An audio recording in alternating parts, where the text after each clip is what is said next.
Good morning, good afternoon, good evening, wherever you may be. I am your humble host, Mr. David Null, also known as Hawkeye Two Feathers. And I greet every one of you with the love and the honor and the respect that you deserve from the universe and from our infinite creator. I hope that each and every one of you are continue to accept and receive the blessings and the healing from the universe. Now, with that said, I myself have been ill this last week. I did a video earlier today about virus. And I'm just saying, boy, I want to tell you, no matter how well you think and how healthy you are, if you get the right virus, you're going to get smacked. Just saying. So keep your energy levels up. Make sure you got a lot of vitamin C, and make sure that you are prepared if you get sick to have things on hand. That's one of my faults that happened here this last week with me. I've got many things, but none of them were handy, and I was too damn sick to look for them. So anyway, I will make sure things are different from here on out. Anyway, this discussion is about an update about the Earth wobble and moon and things and stuff in general. So it's not going to be too complicated or lengthy. You know how I can get, but here's the update for this last month, we'll say. Now I've observed the moon has been very low in the sky. And if you go back several months with my videos about Earth updates, I've talked about I had to go outside to look where the moon is, and that the moon was straight overhead. These last 2 months at full moon, the moon has been very low in the sky. This month the same. But here's one caveat to that. The day before the full moon, I'm sitting here looking out my south windows, as I always do, and I can plainly see the moon coming up, which means it's low in the sky, because if I can see it out my southern windows, it ain't straight overhead. It's kind of obvious in that respect for me. So anyway, I'm observing this. I'm going, wow, I can see the moon through that window right there. That's odd. At full moon through that window? Wow, that's way south. But in 4 days' time, it went from way low in the south to I had to go outside to see where the moon was. So if you just think about down, projecting, looking at it something from this angle, and now it's up here, that's at least 20, 30 degrees difference in 4 days. My friends, we have just went through one colossal whoop-de-doo here. And the weather patterns changed. Hey, Cherry, thank you. And thank you for the good blessing earlier. I saw that earlier. I'm not too cognizant of being able to go back in and look at folks' comments, but they pop up and I see them. I want to thank you for your blessing that you sent to me. Thank you. And blessings to you that you're here, and hope that you're well. But in the cosmic role of things, we're still getting energies from outside the solar system, we'll say. And I was on Milky Way Weeklies today when I made a comment. I listened. People think that the energy is just coming from the sun, or no, I didn't quite put it like this, but energies are coming from all different directions. And a couple of weeks ago, I discussed that there was a huge wave of energy that went by Jupiter, and that it showed up a couple of weeks later with planet Earth and the Schumann resonance. Now, the Schumann resonance hasn't really been spiking off the charts at anything extraordinary, I will say. But what has been very consistent are the background noises. They've been very present. So where some people are looking at just the spikes, I've been looking at the harmonics of the planet. And the harmonics of the planet is definitely changing. Josie, depending on where you're from, me growing up in Tampa and around Italians and Cubans and Spanish speaking, that would say Jose. Anyway, blessings to you. Cheers to you from another Silent 72. Blessings. Thank you. Thank you. And cheers. And it's been very quiet on that front as you come in and let me pass that along. Yeah, it's been kind of quiet in that area. But my Mother Mary messages have been clear. We got to, have faith and stick with what we got. And that's going to be another topic for discussion. Me getting sick this week has kept me from being on here and following up on some topics and of these. And this is part of the cosmic update as well, in that angel voices or ET or Mother Mary, however you want to look at it, the messages are all coming in the same. We've got to keep our core values strong. Stay out of the chaos. We've got to understand, and there's always more to the picture than what people think. And I keep pointing that out to somebody and say, well, this is how it is. And I'm like, yeah, there's more to the story. No, this is how it is. Please, if you're going to lock yourself into a box or you learn about and I'm just throwing Anunnaki out there. This has nothing to do with the conversation in general, but they say, oh, the Anunnaki, and they read something or they find out something, and all of a sudden everything is Anunnaki, or everything's the Jews, or everything's the Zionists, or everything's the something. And we got to stop that mess. One of the first rules of shamanism is you got to wipe all that stuff out. And as a shaman in training, as I've always discussed, is that it's the learning of how not to allow these other things to disturb your own energy. Maggie, blessings. Lovely. Thank you. In Kingston, Ontario, and I'm a French woman. Love you, dude. Okay, so it's Josie, maybe? Not Jose. Good to know. Maverick, hey, how are you? Good to see you all. Cherry says, I'm French, Indian, and Irish. I don't know about the French. Actually, I do have French, actually.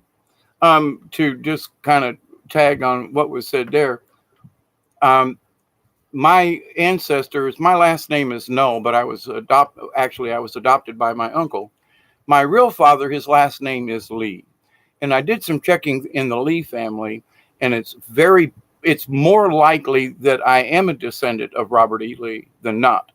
And if you look at my profile and look at Robert E. in his older age with the beard and stuff, it's like, that's not too far off, And there are certain things that I like. For example, a lot of things people don't understand about Robert E. Lee was that he was a surveyor and an army person, and all of his men loved him. He was a personable kind of guy. And in some ways I picked that up too, but I was never interested in the military, but I've always been able to strategize. So if I'm truly any kind of relation to Robert E. Lee, there's some things in my own history and background. I'm like, I don't know, dude, but that there's a little bit maybe to that. Anyway, but I try not to claim that as a right, but the Lee family were French and went in and helped to take over back in England a long time ago, and then became landed gentry. And then they came over to America, the Lee family. And that I would also, if that's true, I would also be related to George Washington, because Robert E. Lee was married to George Washington's granddaughter. Or was it daughter? Anyway, but so I would be related to both of them by that birth, and also back through history to the Lee side of the clan. There is the Lees came over across the boat and joined King Arthur in the Round Table, and there's supposedly a shield hanging in wherever they hang the shields that has the Lee family crest on it. So just interesting from my side of the thing. But there are a lot of things that I go back into, and there's like, I have memories, for example, of having fought in some kind of a medieval war. And, I as an actor, we did a play called The Vikings, and we had to learn sword fighting with real honest to God swords. And I'm a little off topic here, but I actually trained with the master swordsman at Florida State University, because I'm just right across the border from Florida State in Tallahassee. So we actually were trained by the master swordsman who teaches sword fighting in plays and movies, people who, he's been all around, who teach people how to use swords and how to do it correctly without getting hurt.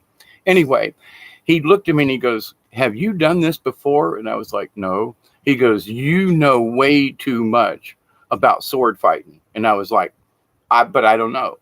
Recently, I've shot a fox with a bow and arrow. I don't take archery. I have done it. But, without practice, I grab my bow and an arrow and hit this thing on the run. And like, there's certain innate things. Now, does that mean I was an archer? I was really good at sword fighting without have never received any training in it. So, I mean, these are innate things that somehow my soul knows how to do, along with other things. But to the point about Robert E. and my lineage, I'm an engineer. And I love surveying and mapping. That's what Robert E. was more of than he was a soldier and a general. But anyway, so we carry these soul messages through into this consciousness. And what I was talking about, and this is part of the cosmic update, all these energies coming in are awakening things in us.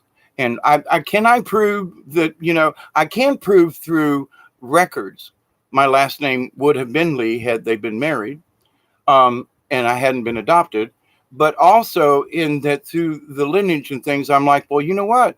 Golly, I didn't grow up around these people, but I sure know there's certain things that it's like, I love the mountains. I love Virginia. But, I'm a Southerner, and to understand what a true Southerner is different when it's portrayed in movies and people, because they want to give Southerners a bad name. Anyway, a true Southern gentleman would never do what a lot of these people say they did. Just saying. Anyway, on with the Earth Wobble and other cosmic updates. The energies coming in are reawakening things. And like for me to go through this discussion about, lineage and things that I've known, there are past histories in many of us that are coming awake. A week ago, before I got sick, in fact, it's when I went to visit my friends that I picked up the flu bug. But anyway, or this virus. I'm not going to call it the flu, a virus. And here's a 10-year-old girl, and I've known her since she was born, literally. I've known this family for over 20 years. And so I've known this child since she was born. And it was the first time I'd seen her in a while. And we had a sit-down conversation about some things, spiritual and etherical, the quantum realm, to a 10-year-old. And she understood exactly what I was talking about.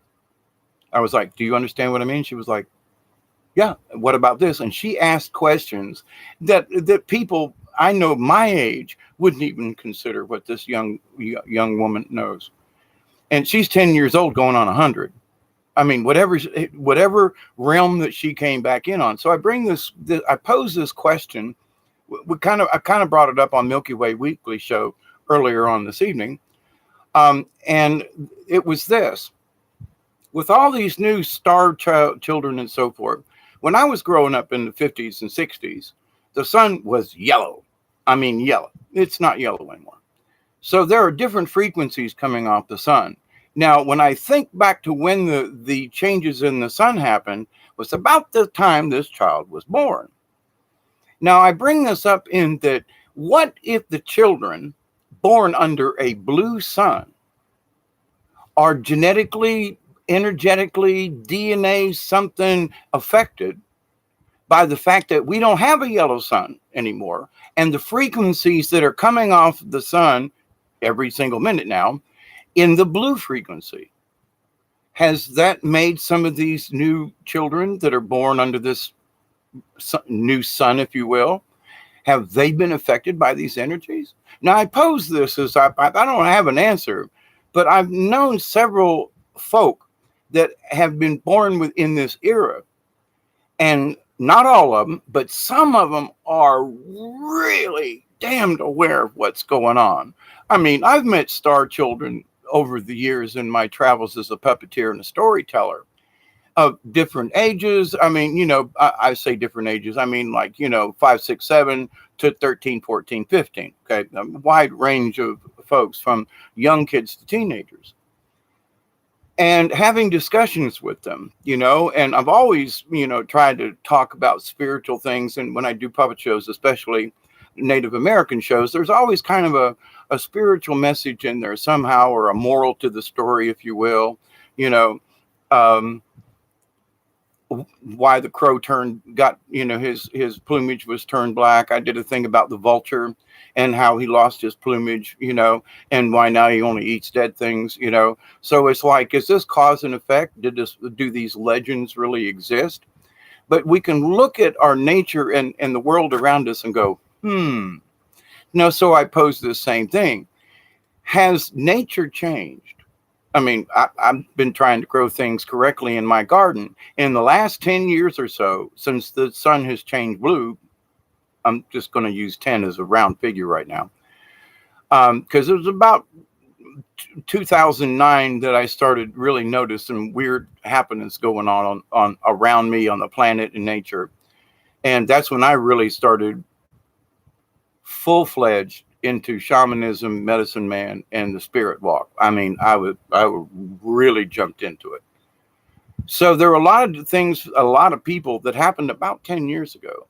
Was it the color of the sun that changed my mind? Did this young woman, was she born under a blue sun with different energies, and that's affected her on the downside? I say the downside, as she's gotten older, and that instead she's a straight A student. I mean, and this and that and this and that. And I'm like, there ain't nothing this young lady can't talk about. And she's down to earth. She's as sweet as she can be. Her mother, father, lovely people.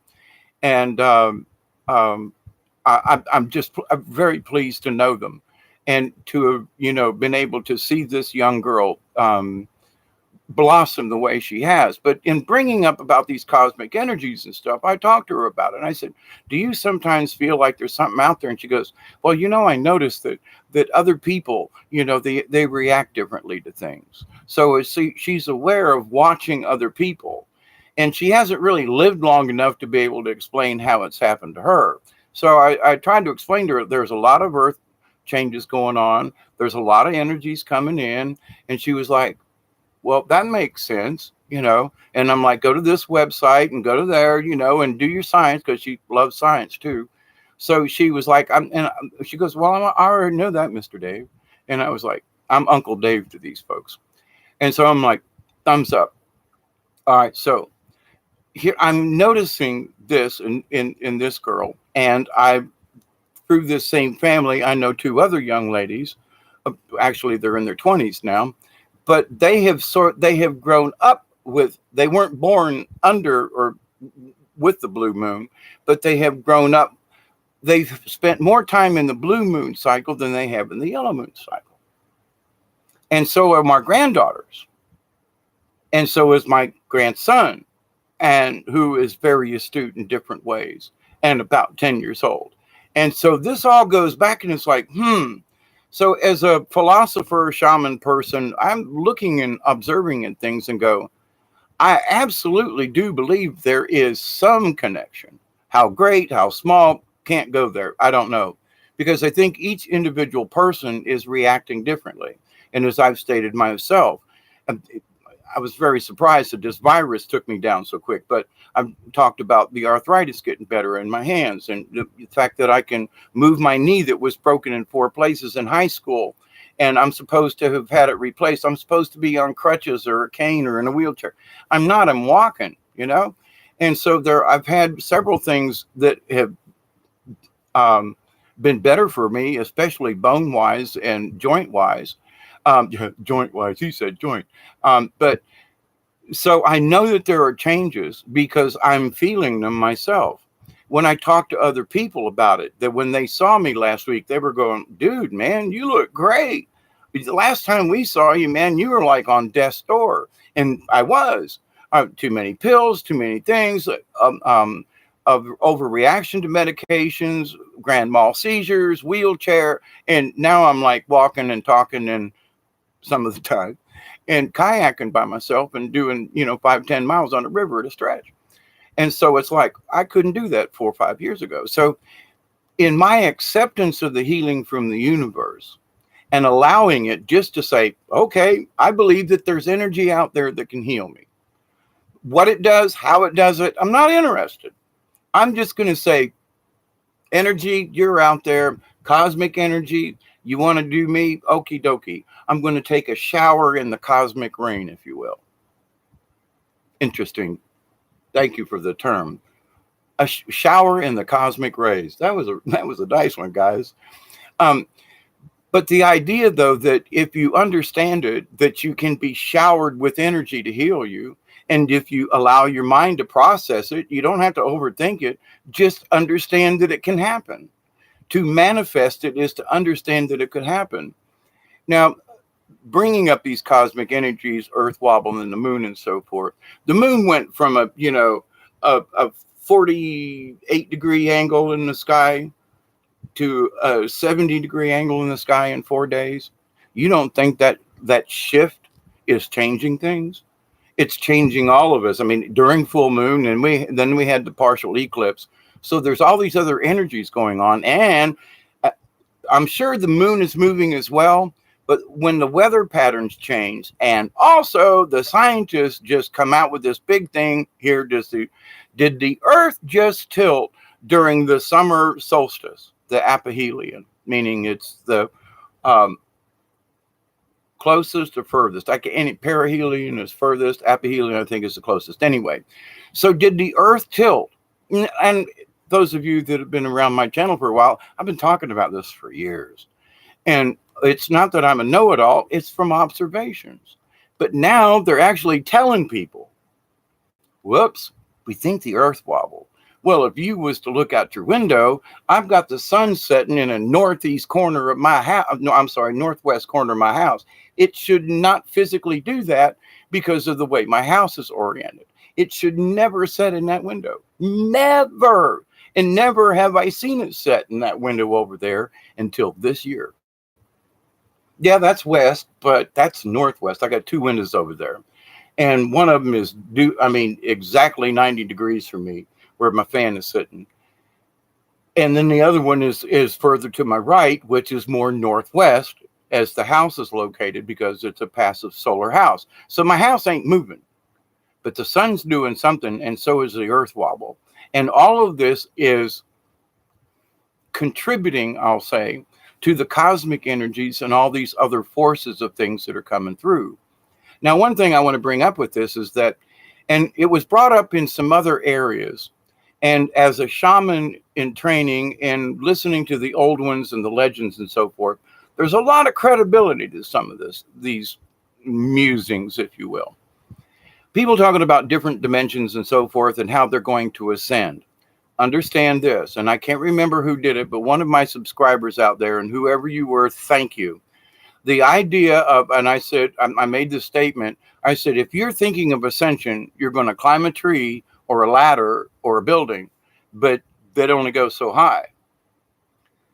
So one of the things, in order to understand this, quote, ascension, and I'm saying stop using that word because it's incorrect, it is a transition. And I've been talking about this before, but it's important that we use the right terminology, because if you use the word ascend, you're speaking in a linear term. You're speaking in one direction. And the whole point of the 4th dimension, and people are still talking about we're going right into the 5th. Oh, that's bullshit. Sorry. We have to go through the 4th and experience it in order to get to the 5th. We cannot skip a grade. And anybody that tries to convince you otherwise, you got to think about this. You can't skip a grade. We can't. And none of us I don't care how holy any person is on this planet, they may have seen into the 4th dimension, but they're not in it yet. But to the point about this, and I talked about that, the energy is all around us. We expand outwards, and whoever it was that in the live chat or who sent me the comment was exactly right. It's like a candle. You just take a single candle, light it, turn off the lights. That light goes everywhere. Underneath it, it goes down, it goes up, it goes in all directions. And I thought about that, and I was like, bravo. Wish I could remember who said it. I'd have to go through the comments, but thank you, subscriber. So we're exchanging ideas, but that is the perfect metaphor or explanation for it. If you're thinking only in one way, then you're thinking about a flashlight. If you're going to ascend, then you're going to go like in a beam someplace. If you think of candle And as I thought about candle, I grew up as a Catholic. Okay. All the candles, I was an altar boy. I went out and lit the candles before Mass. I went out and doused the candles after Mass. And, during all the ceremonies and all the Christmas, blah, blah, blah, lots of candles, lots of candles, lots of candles. Well, you think about dang near every religion has got candles in it. What does it represent? Well, some would say it represents the light of Christ or the light of God, or that's, maybe there's a lot more truth in that and not. Now, I always love candles, and I still do. I can't use them in the summertime. I got fans blowing them. But anyway, but in church, as a Catholic, I'd go in and always, want to light candles there as I prayed to Mother Mary. And so, in the light of the candles, it was always mystical. They danced and seemed to weave in ways. So the light of the candle is very appropriate. We are as candles. And even in the Bible, do you take and hide the candle under a bushel basket, or do you take the candle and put it on top of the bushel basket to light up so that the light of the candle can shine in all directions? Wow. Dude. But to the point, though, it is all encompassing. So fourth dimension, we have to understand that these things are coming in from all directions, not just here, there, whatever. They're coming from all directions. And we have to think that way. So if you keep using the word ascend, then you're almost going to manifest climbing a ladder. You want to use transition or transformation. Think of it. I hate to use the idea that I know y'all are writing some good stuff, and I'm going to put my glasses on in a minute. But the idea, though, that we're basically 3D is sort of like a cocoon, and we may turn into a butterfly. And I hate to use the butterfly thing because of its ramifications. But the other side of the coin is butterflies, moths, anything like that. It starts out as a worm, crawling around, makes a cocoon, and a kapoof. Now it can fly. If you think that you're going to ascend, then you're just going to be a caterpillar and just climb up the tree. But if you think about transforming into a winged creature, then how about an angel? How about we get our wings? How about we understand spirituality to where when we understand this energy all around us, which I am always talking about, but which is true, it is all around us. And so when you think you can absorb it in reverse, if you think of the candle, well, I'm putting out light like a candle. But if you use the inverse of that, I am the candle, but I'm sucking the energy from all directions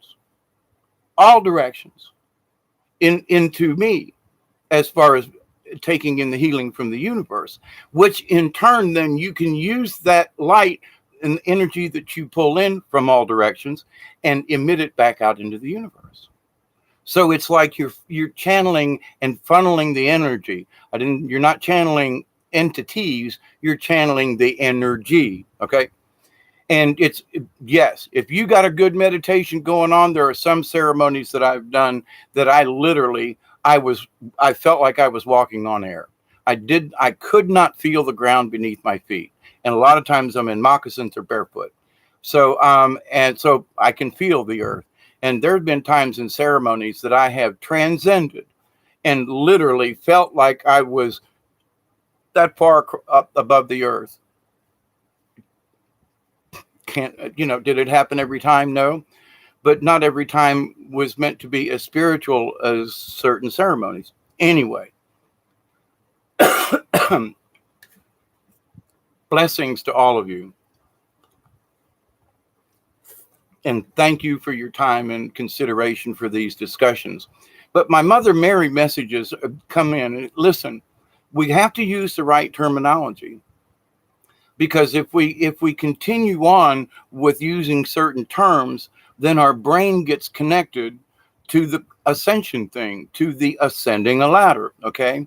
And we need to use the right terminology so that we can absorb the cosmic energy that's around us.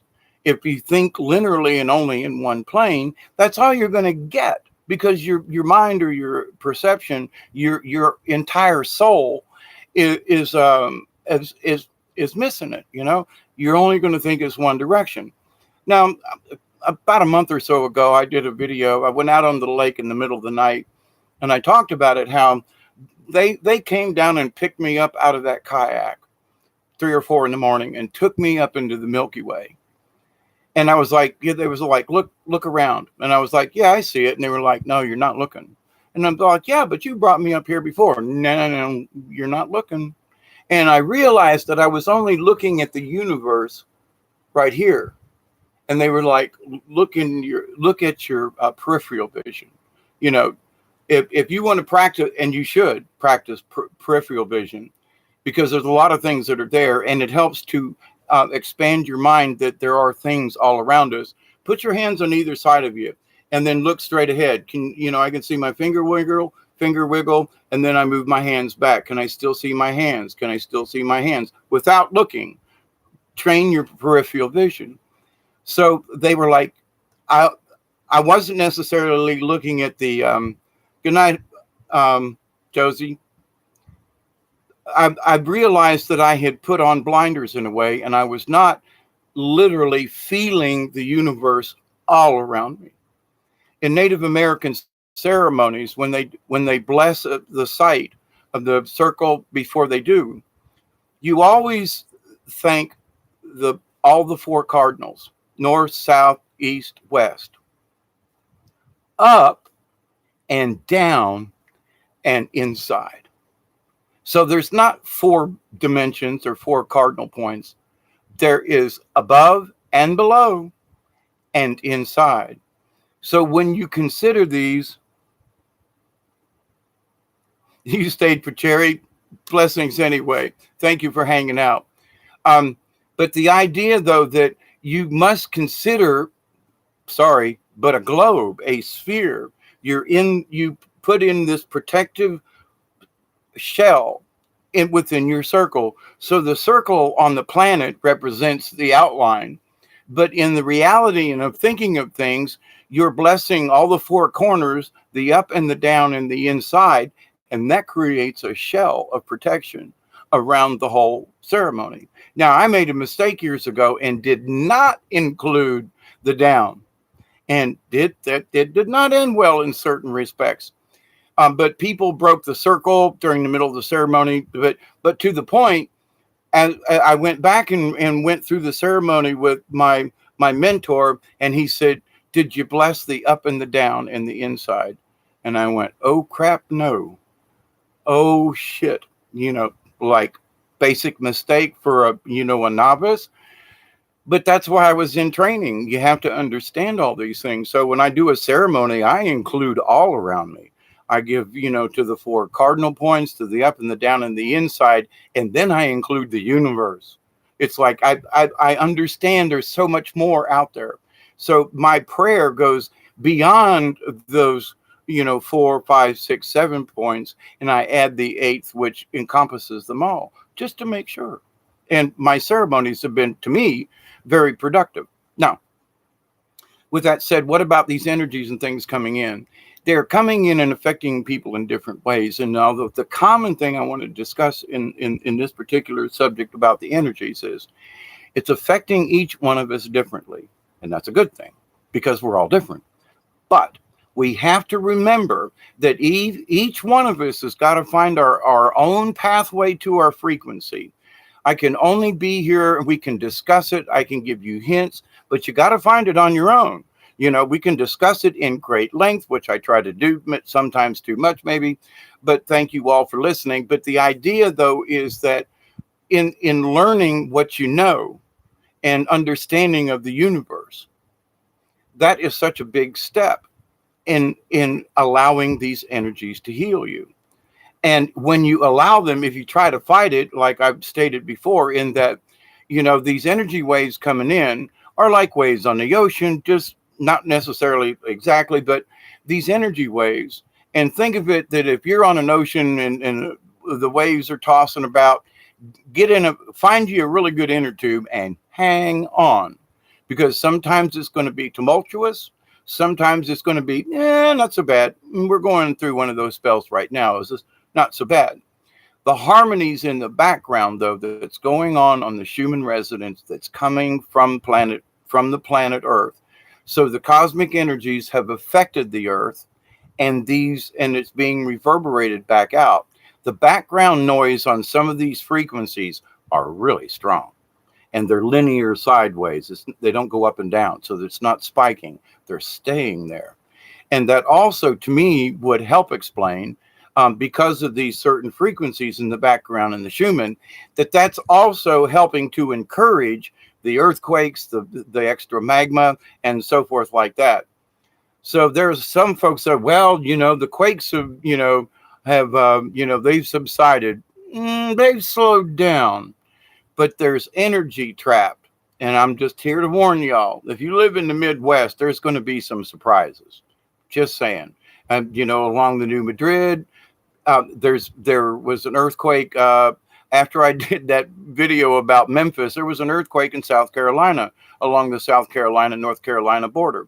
There was an earthquake up around Virginia just the other day. About a week or so ago, there was 2 earthquakes in Canada, right along the border of Canada and Maine. And there was an earthquake in Maine.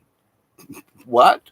There was one, and there were several of them in the Atlantic Ridge that separates the United States, the Americas from Africa and Europe. Some really big earthquakes.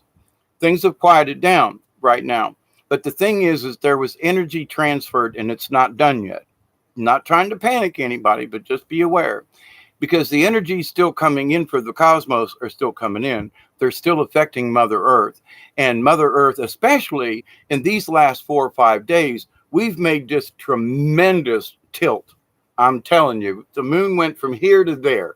And that, usually it takes it a week to 10 days to make the transition. I've been observing it, reported on it. It did it in 4 days. That's kind of quick. Just saying. And then the scientists coming out going, oh, we think the Earth is tilted a little bit, coming around the corner here for summertime. Kind of warned folks about that, but I'm not trying to toot my own horn. It's that there are those of us who are simply watching nature around us. We don't need any kind of scientific jargon. Just look out your dang window, and see what's going on. Observe it every day and make a mental note. It doesn't take a lot of time. It's part of living, but anyway. But those of us who are observing these changes, oh, wow, that was a strange one, wasn't it? So if the Earth is tilted up like this, don't you think the rest of us are going to be a little sick to our stomachs, like getting off a bad carnival ride? You just got off the tilt-a-whirl for a while. I used to run the tilt-a-whirl. Used to be able to ride the bull plates. That was a blast. While the ride was going around and the tubs were spinning, there's a sweet spot you can stand on the tubs on the bull plates as they go around on a tilt-a-whirl. And if you get knocked by one of those tubs coming around, it knocked me off the catwalk and out of the ground one night. You got to be careful with that. But anyway, my carny days are over. But anyway, so with all these energies and things affecting us, and my observations of, young folk and thing. And, I got grandchildren, that are in their 20s now. And my oldest granddaughter, I think, is moving south. So I may actually be able to visit with her soon. So that's a good thing. But the moon has it's been doing a little bit of this side to side. But my update on that is it looks like it's stabilized. Where several months ago, the moon one day was over here, and a couple hours later, it was like over here. Now, I can tell that the Earth has wobbled. Why?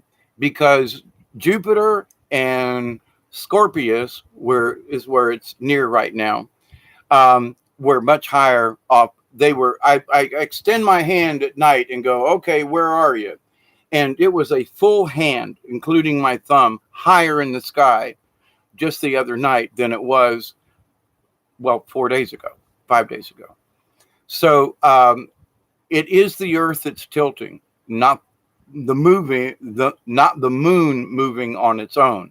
Now, the moon is trying to catch up with the Earth, but my point of reference is also stars and the planets.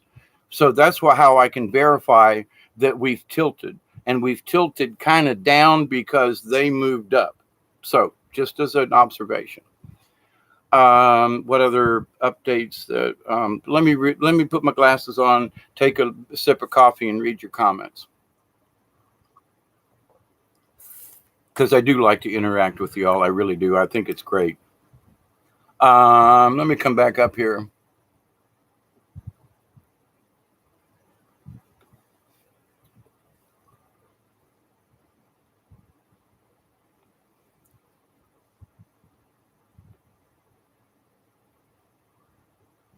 Folks talk. Hi, Maverick, Cherry, Maggie.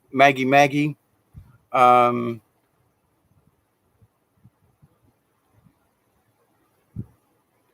yeah, the French and them damn Arcadians, man. I'll tell you what, them a lot of them Arcadians down in Louisiana, and I've known some very great Arcadians, and some of them folks down there they call themselves Cajun, and it's a short version of Arcadian, and the Cajun folk, man, they know how to live in a swamp, man. Let me tell you, they'll eat a mud bug in a heartbeat, and suck them juices out of his head, man. Shoot, I can't do that, but and if you don't know what a mud bug is, that'd be a crawdad. But Maggie, born on the island of PR, raised in America. Wow, you've been around, girl. Um, Maverick says muscle memory from past life. You're a ninja. To there are some things that I just kind of know, and I've never. Back in the day when kung fu movies were kung fu, it was the what and they go, "I kill you," So it was great. But the moves that they made, the choreography of these guys, without getting speared, killed, or otherwise, with throwing this stuff around, I mean, just getting hit in the head with the wrong place foot. As an actor and who's done battle scenes and stage wrestling and fighting and stuff like that, you got to be really careful. You can really get hurt, with just being a little off.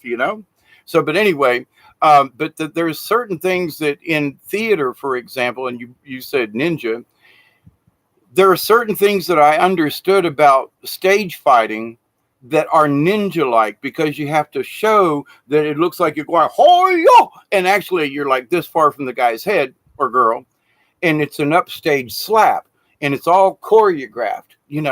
And so, I watch these people that get punched and so forth. The timing, now some of them, I swear to God, it looks like they're really smacking each other. But the idea, though, is that there are certain things I just know, and I don't know where I got it from, in stage fighting and things like that. And I did tumbling and stuff in high school and after school. So there's a ninja kind of thing going on there too. And I think a lot of people are by these energies. The reason I bring this up is that I think a lot of people are starting to remember things that they in their past lives. They don't know how they got there. They don't know how they feel this way. I mean, there was somebody who did something and I reached out and grabbed something before it fell. And I was like, wow, that was like ninja-like. And I grabbed it before it fell and broke a cup or something. They were like, how'd you do that? And I was like, I don't know. But to the point though. So Cherry says, I remember fishing on the shore and didn't catch anything. But then this guy in a boat felt a need to share his white bass with me. So you went over dinner. That's a thumbs up. A lot of light workers, says Cherry, are coming back. I absolutely believe that. And a lot of light workers who've been asleep are waking up. I've got a niece that I'm very proud of. I don't drop names, but I can say, she's a relative. And but I've got a niece that she just went through a whole transitional thing, and her whole awareness and spirituality is waking up. And I'm like, whoa, you go, girl. So and it's just been asleep for a while.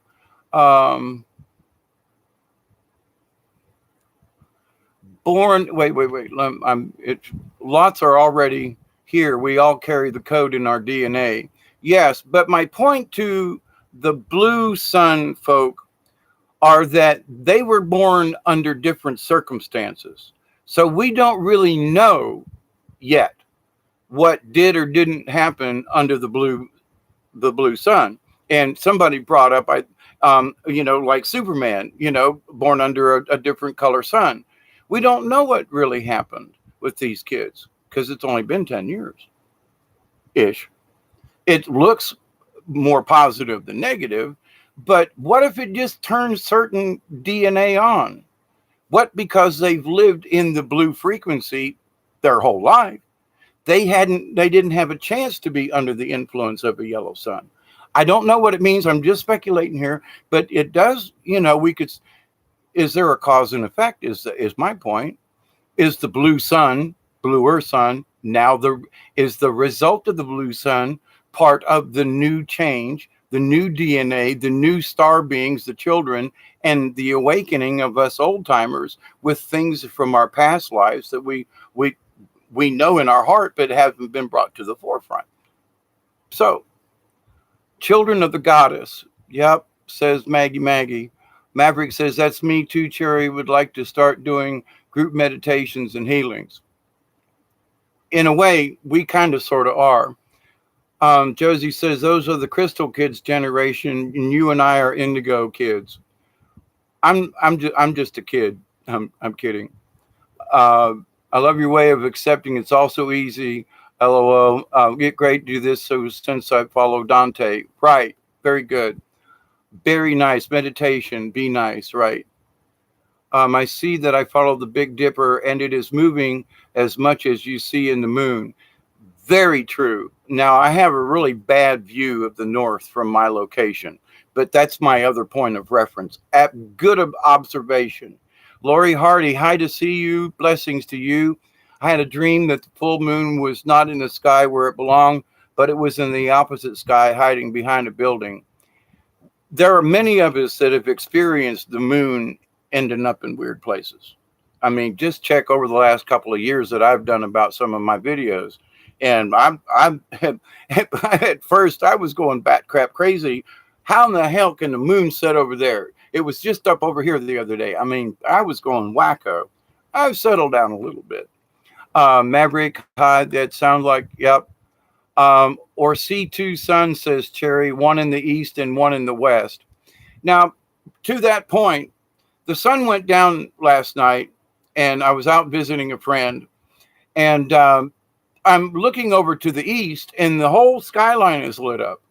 Now, I live in the southwest corner of Colquitt County. Moultrie's that direction. Moultrie's, a town of maybe 10, 12,000 people. It's not a big town.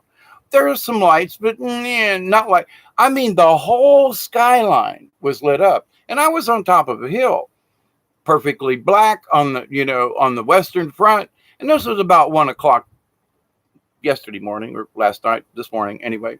But I look east, and the whole skyline's lit up, and I mean, pretty high up off the sky. And I'm like, what the hell is that all about? And I drove home, looking out the window, trying to avoid the deer, which a lot of deer were out last night, by the way, too. Almost ran into a pack of wild hogs about a week ago.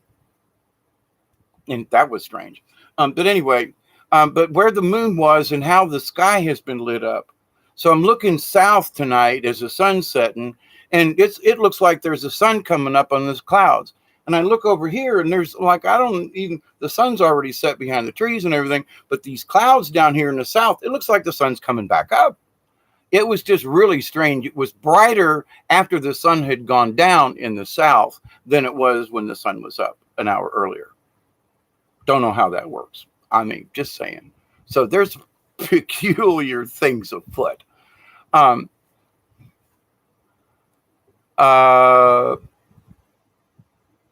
Let's see. Cherry's gone. Good night. Already gone. Prosperity. Thank you. The mill cow, like you aren't the light, but you're reflecting the light. Actually, we are the light.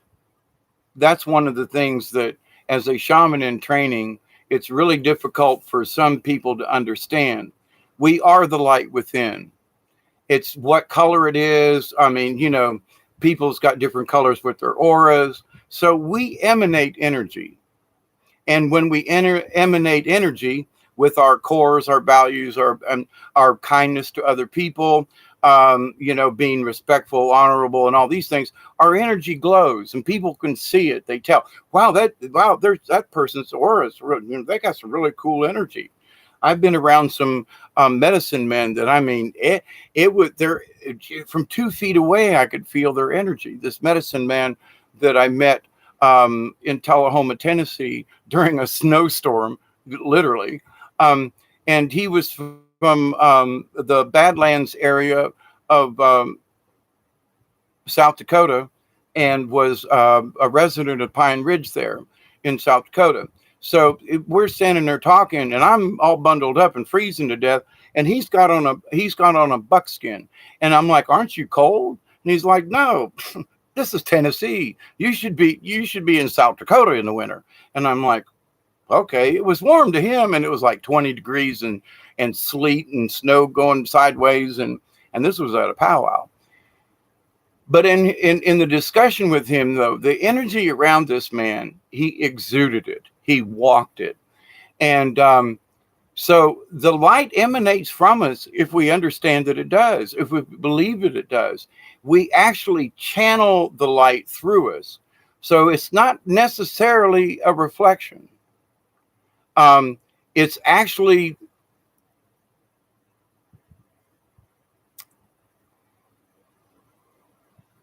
it's like having an antenna, or something to a battery charger, if you will. So if we connect to the light and the energy in the cosmos, it makes us shine better. We're not really reflecting it. We're actually kind of sucking it off and using it for, it's there for us to use. So it's not like we're cheating or anything, but and I did this as a puppeteer, and I could make myself disappear in front of the audience, even though I was still there. And I didn't know I was doing it until a few years later. And this is kind of sort of a topic for another discussion, but it's not. It's in that if you I perceive myself to be invisible to the audience, and they didn't see me. That's like mass, I can't believe it. It was like mass hypnosis. But it was what I was doing as a puppeteer, because I made sure they were focused on the puppets and not me. And so there wasn't really any magic. It was just that I made sure their attention was in front, not on me. So then I disappeared. So I didn't really, but I did, but I didn't. But, subjective. But I had teachers tell me, they said, "Mr. Dave, you brought them puppets on, and I didn't see you anymore. You disappeared." These were teachers at an elementary school, and they were all standing there going, "What did this guy, did he just do magic in front of us?" And I'm like, but it's drawing the energy in from the universe. And so in a way, I was using it kind of like camouflage, if you will. I still don't realize how I was doing it. I got a little bit of understanding, but it was all in the art of sleight of hand and so forth. And anyway, but the fact is I could do it.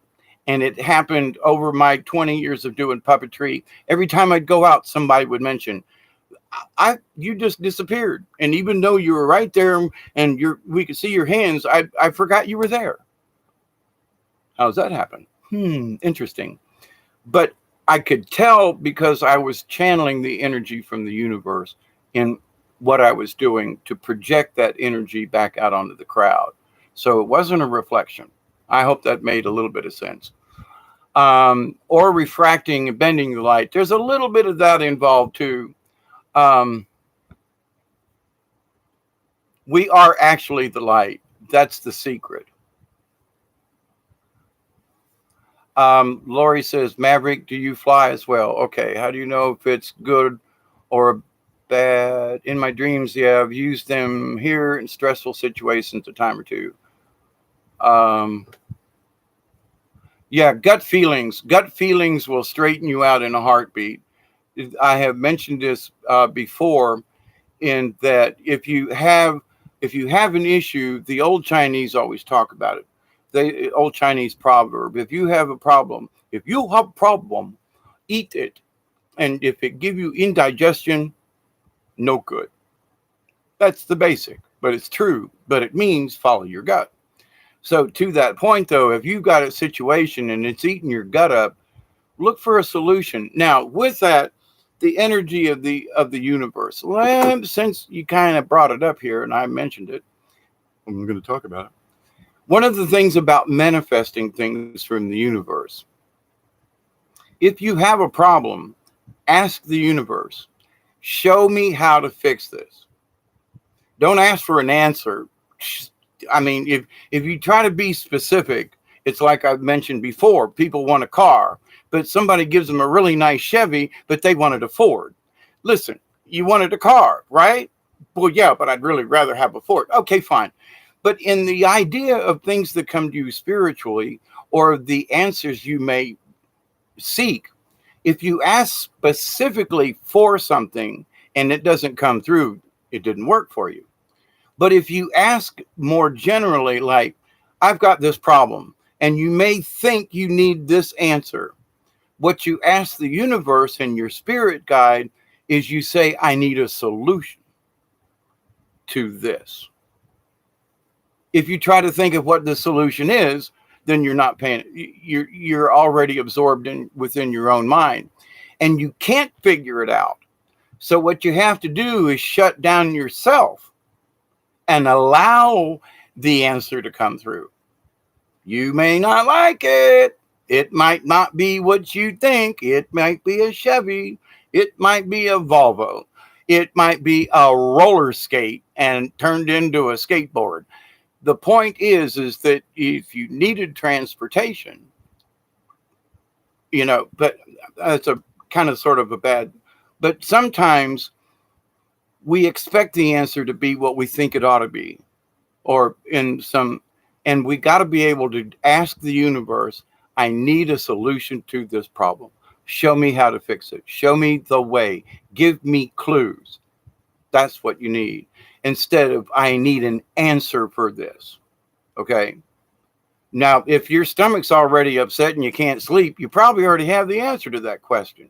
Now, if the answer to the question that's bothering you and giving you indigestion, then the next thing you need to do is go, okay, I need to take me out of the situation, because this is a chaotic situation I'm obviously not dealing with very well. So by saying, here it is, here's my little problem thingy. Okay, universe, I need help with this. And don't expect a line for line answer. Just say, I need help with this. Show me what I can do to help this. Don't ask for anything. I need help with this situation. Because if you try to narrow it down, the answer might go right by you. Or it might be that you want a quick fix for something that literally needs to be nibbled at. And you say, well, here's a short term, but it's here. Well, I don't know if it's really going to solve my problem, but here's a small answer to this right now. Take it. Well, okay, because that will lead to the next. And the answers might be in little bits and bytes. Okay, so somebody says, look, I don't have a brand new car and I don't have a Ford, but I got an old Volkswagen that still runs, and you can use it for the next couple of weeks until you get your paycheck settled. How about that? See, that might be the interim versus, looking for solutions for cars or whatever. But to the point, though, we have to allow ourselves to be open-minded for other solutions to come in. If we just think there's only kind of one area of answer to it, then you're ignoring what could actually get you out of the situation if you think in long-term situation. Anyway, that got a little long-winded, but it really works. It really works. And I can only stress enough that when you start understanding that to ask a general, but here's my problem, don't include anything else on it. Here's this problem, and I just want help solving it. You'd be surprised. I have been. I still continue to be surprised. Maverick says you can feel the vibration, a gut feeling, and a sense of what their energy feels like. Right. Intention to only deal with higher vibrational entities will also weed the lower entities out. That's true, Maverick. But I want to add this caveat to that. There are those, though, of lower energy And some of them I've noticed they're actually more willing to accept help in getting their vibrations up than they were a couple of years ago. So although there are some people with lower vibrations, I would like, nah, forget them. But they've gone through a small transition themselves. And the reason I bring this up, because I went and visited friends last week, and my friend said, he said, we haven't really had a sit down chat in 5 years because I've been working and all. He was working and all. And he goes, you were telling me things 5 years ago that are coming true now. And he goes, I'm scared about some of the other stuff you've talked about because shit, that stuff might be true too. But I've been talking about spiritualism and vibrations, and he saw, it's his granddaughter that I was talking with, the 10-year-old. And he saw how we communicated. Because, see, Uncle Dave, you're exactly what my granddaughter needs. And I allow it because I understand what you're talking about now. Where 5 years ago, he's like, nah, now he's transitioned himself into another point of view. So where I may have like, well, your lower vibration, forget. Now I have to look back and go, but wait a minute. Some of these folks really have changed. Now, other folks have just nosedived the other direction, and we need to just leave them folks be. But there are some folks with lower vibrations, though, that have a awareness, and they're not quite sure what to do with it. So we have to be open-minded about that. Just want to toss that out there. Because if we're going to increase, which I believe we are, increasing the consciousness of the planet and of our whole part of this solar system thingy here, and because our energies are going into the quantum, and other energies and other entities are hearing our prayers. When we change our vibrations and quit fighting with one another, when we it was like, if you want to meet E.T., well, I think E.T. should just come to my house and appear over my head. Who the hell are you to ask E.T.? Where's your respect? Where's your honor? Where's your respect? And they thought, well, if E.T.'s out there, he's going to show himself to me. You don't, your vibration ain't even close. They could be sitting right in front of you. You wouldn't see them because you're expecting something, and it might already be there. But to the point, though, there are some folks, though, who are like, you know what? Maybe I should just, ask whether or not they'll come, instead of, I think they ought to just, even some rednecks are changing their mind on certain things. It's been an interesting, especially this year. Whoa, the changes I've seen. A lot of them are subtle, but it all has to do with the cosmic energy. People are waking up. The entire consciousness of the planet is waking up. Even the dumb ones on the lower end and the slow class, if you will. Some of them folks are at least they're looking up from their pudding going, is there something going on? I was eating pudding and just saying. So we got to be nice, because that's how, and them folks who don't want to have anything to do with it, we need to just be polite, be respectful, be honorable to their position, even though we think they're back crap, great. We can't think that. We have to say, I love you, man. Even though you think that way, I still love you, man, or woman, or person, entity. But anyway,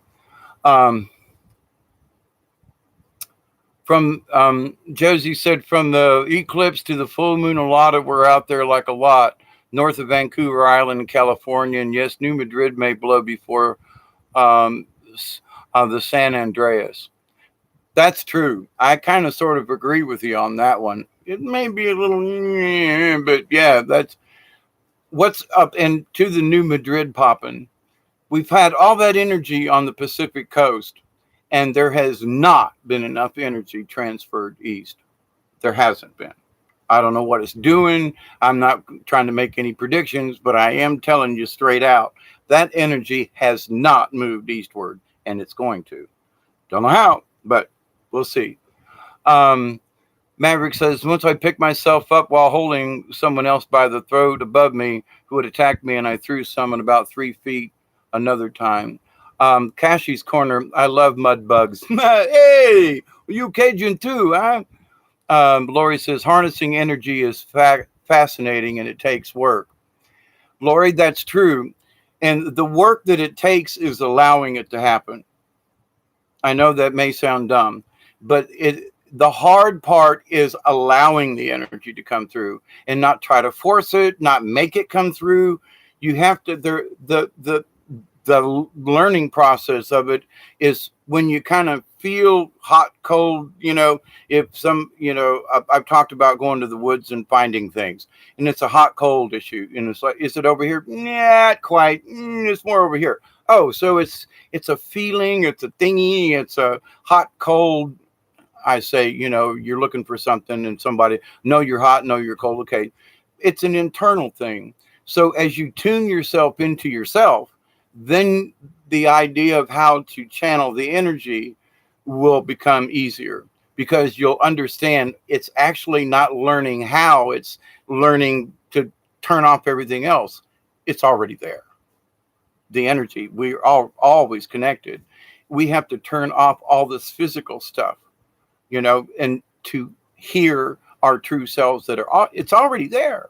So we have to get rid of all the craziness around us in this 3D reality and understand we are a candle in the wind. Now, we are a candle burning. That's true. But the light from the candle is all directions. So we can get energy from our feet, from our sides, from the top, from all around, from people, from trees, from things.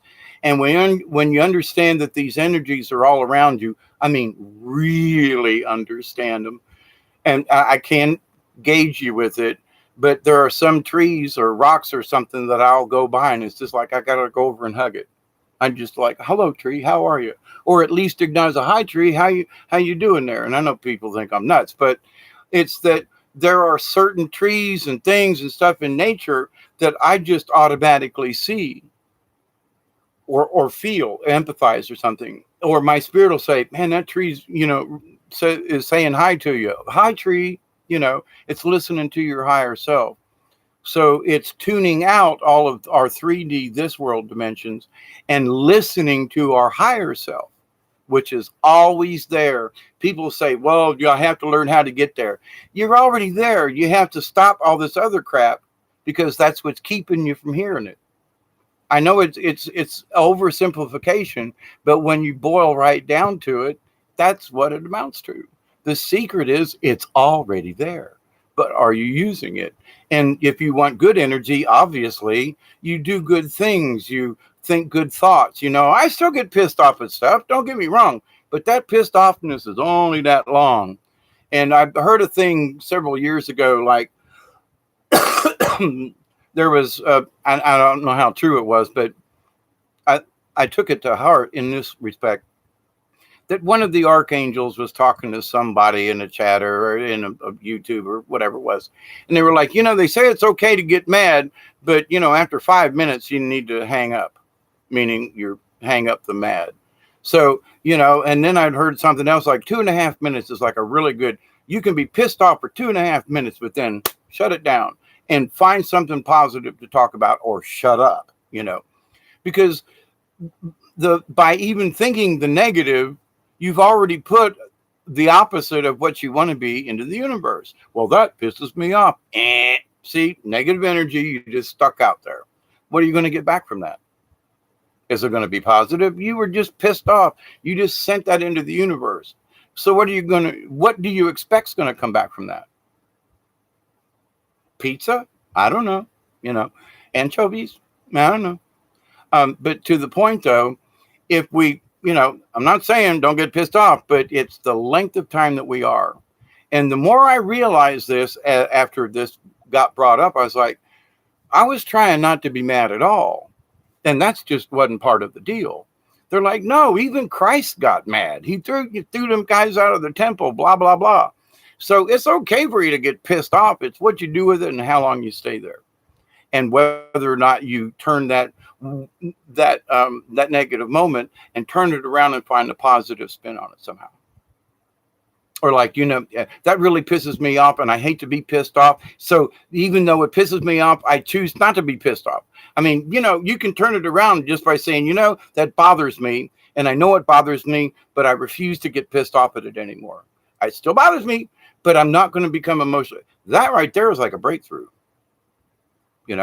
because now you're only allowing yourself, you see it, you react, but then that's it. And you keep the good energy in flow without any breaks in it. Hope that made sense. Um, Milk Cow says every color is positive and negative aspects. I think this blue sun thing has potential for a positive or a negative outcome. That's very true. And it's negative for the people who have the wrong color themselves, because these people, the blue sun or the blue energy vibrations, it's driving some of these folks crazy. And some folks would say, well, there's some ET stuff out there that says that some of these energies are literally driving some of the reptilians crazy. Well, the frogs seem to like it. Just saying. The other night, the last couple of days, we've been having frog serenades just all around the neighborhood. I live on a swamp, but we had 4 inches of rain in 2 days with 2 thunderstorms. Frog strangler, they call them down here. But the frogs are in chorus outside. I mean, in the daytime, the tree frogs, big frogs, bullfrogs. Oh my God. So in a way, it was like, well, the blue sun should have affected reptilians, but have the frogs adapted? And this is my point. I think the frogs that have been born under the blue sun have adapted to the new frequency. Because a couple of years ago, I couldn't find a frog. I'd go outside at night. Down here in the swamp, you're supposed to hear frogs. Not a frog anywhere. Down on the river in the kayak, should be frogs jumping in, at least in a couple places in 5 miles, no frogs. Recently, when I was down there, I was on a different section of the river, but there were like frogs all around. And I was like, now what just happened? Well, it is springtime. Now it's summer, but I mean, frogs laid their eggs. Tadpoles did their thing, and now they're frogs. Now they're frogs under a blue sun, though, not a yellow sun. So is Mother Nature already adapting to the blue frequency? Because there's been enough things now that have been born under this. Now, I still can't find any crawdads in the rivers up here. The crawdads are gone. So I don't know what's up with that. But to the point, though, it's like, well, some things survived and some things didn't. Now, maybe the crawdads will make a comeback. I don't know, but something's up with the crawdads, or at least around here. So the energies, I think, is having effect on different animals. And I think over the last few years, from the yellow transit to the blue energy transit of our sun, I've noticed that the birds are different. They're more joyful and playful now, where a couple of years ago, there weren't any birds. I mean, it was hard for me. I live in a swamp. There ought to be birds all around. Couldn't find a pair of cardinals. Haven't seen a blue jay in years. A bluebird? What's a bluebird? I mean, and down here in the South, we're on a migratory pattern to where ducks and geese and all kinds of birds fly through. I haven't seen a robin redbreast in at least 10 years. And so it's like, I don't know what happened with that. But now the birds are coming back, and I'm seeing like pairs of cardinals now. So there seemed to be a lull in there. Yes, there's a lot of chemicals. Yes, there's chemtrail. Yes, there's all this other stuff. But we all know that the UV energy's up. I mean, down here in South Georgia on a cloudy day, it's 9. It's supposed to be 1, And so on a sunny day like today, it was 10 and 11. It was in the extreme level. Like 9 isn't extreme. But here's the thing, though. The birds are flourishing this year, it seems. Wait a minute. There's nest and there's this and there's more birds this year than I've seen in 5 or 6 of the previous years. What's up with that? I'm wondering. And this is what my guys upstairs are going, yep. They have already adapted to the blue energy because their life cycles are so short. So they had a couple of issues adjusting to the new frequency a few years ago, thus the decline. What if the depopulation of bees has nothing to do with all these other things? What if bees are having difficulty adjusting to the new blue light of the sun?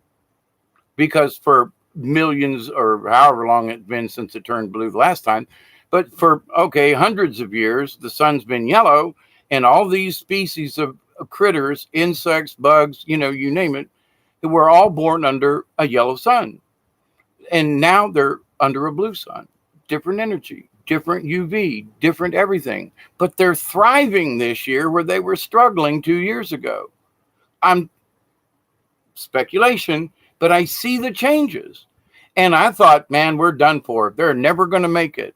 And Mother Nature and Mother Mary told me about a year ago, at least, that listen, it's all in the plan. Everything has to evolve, Dave.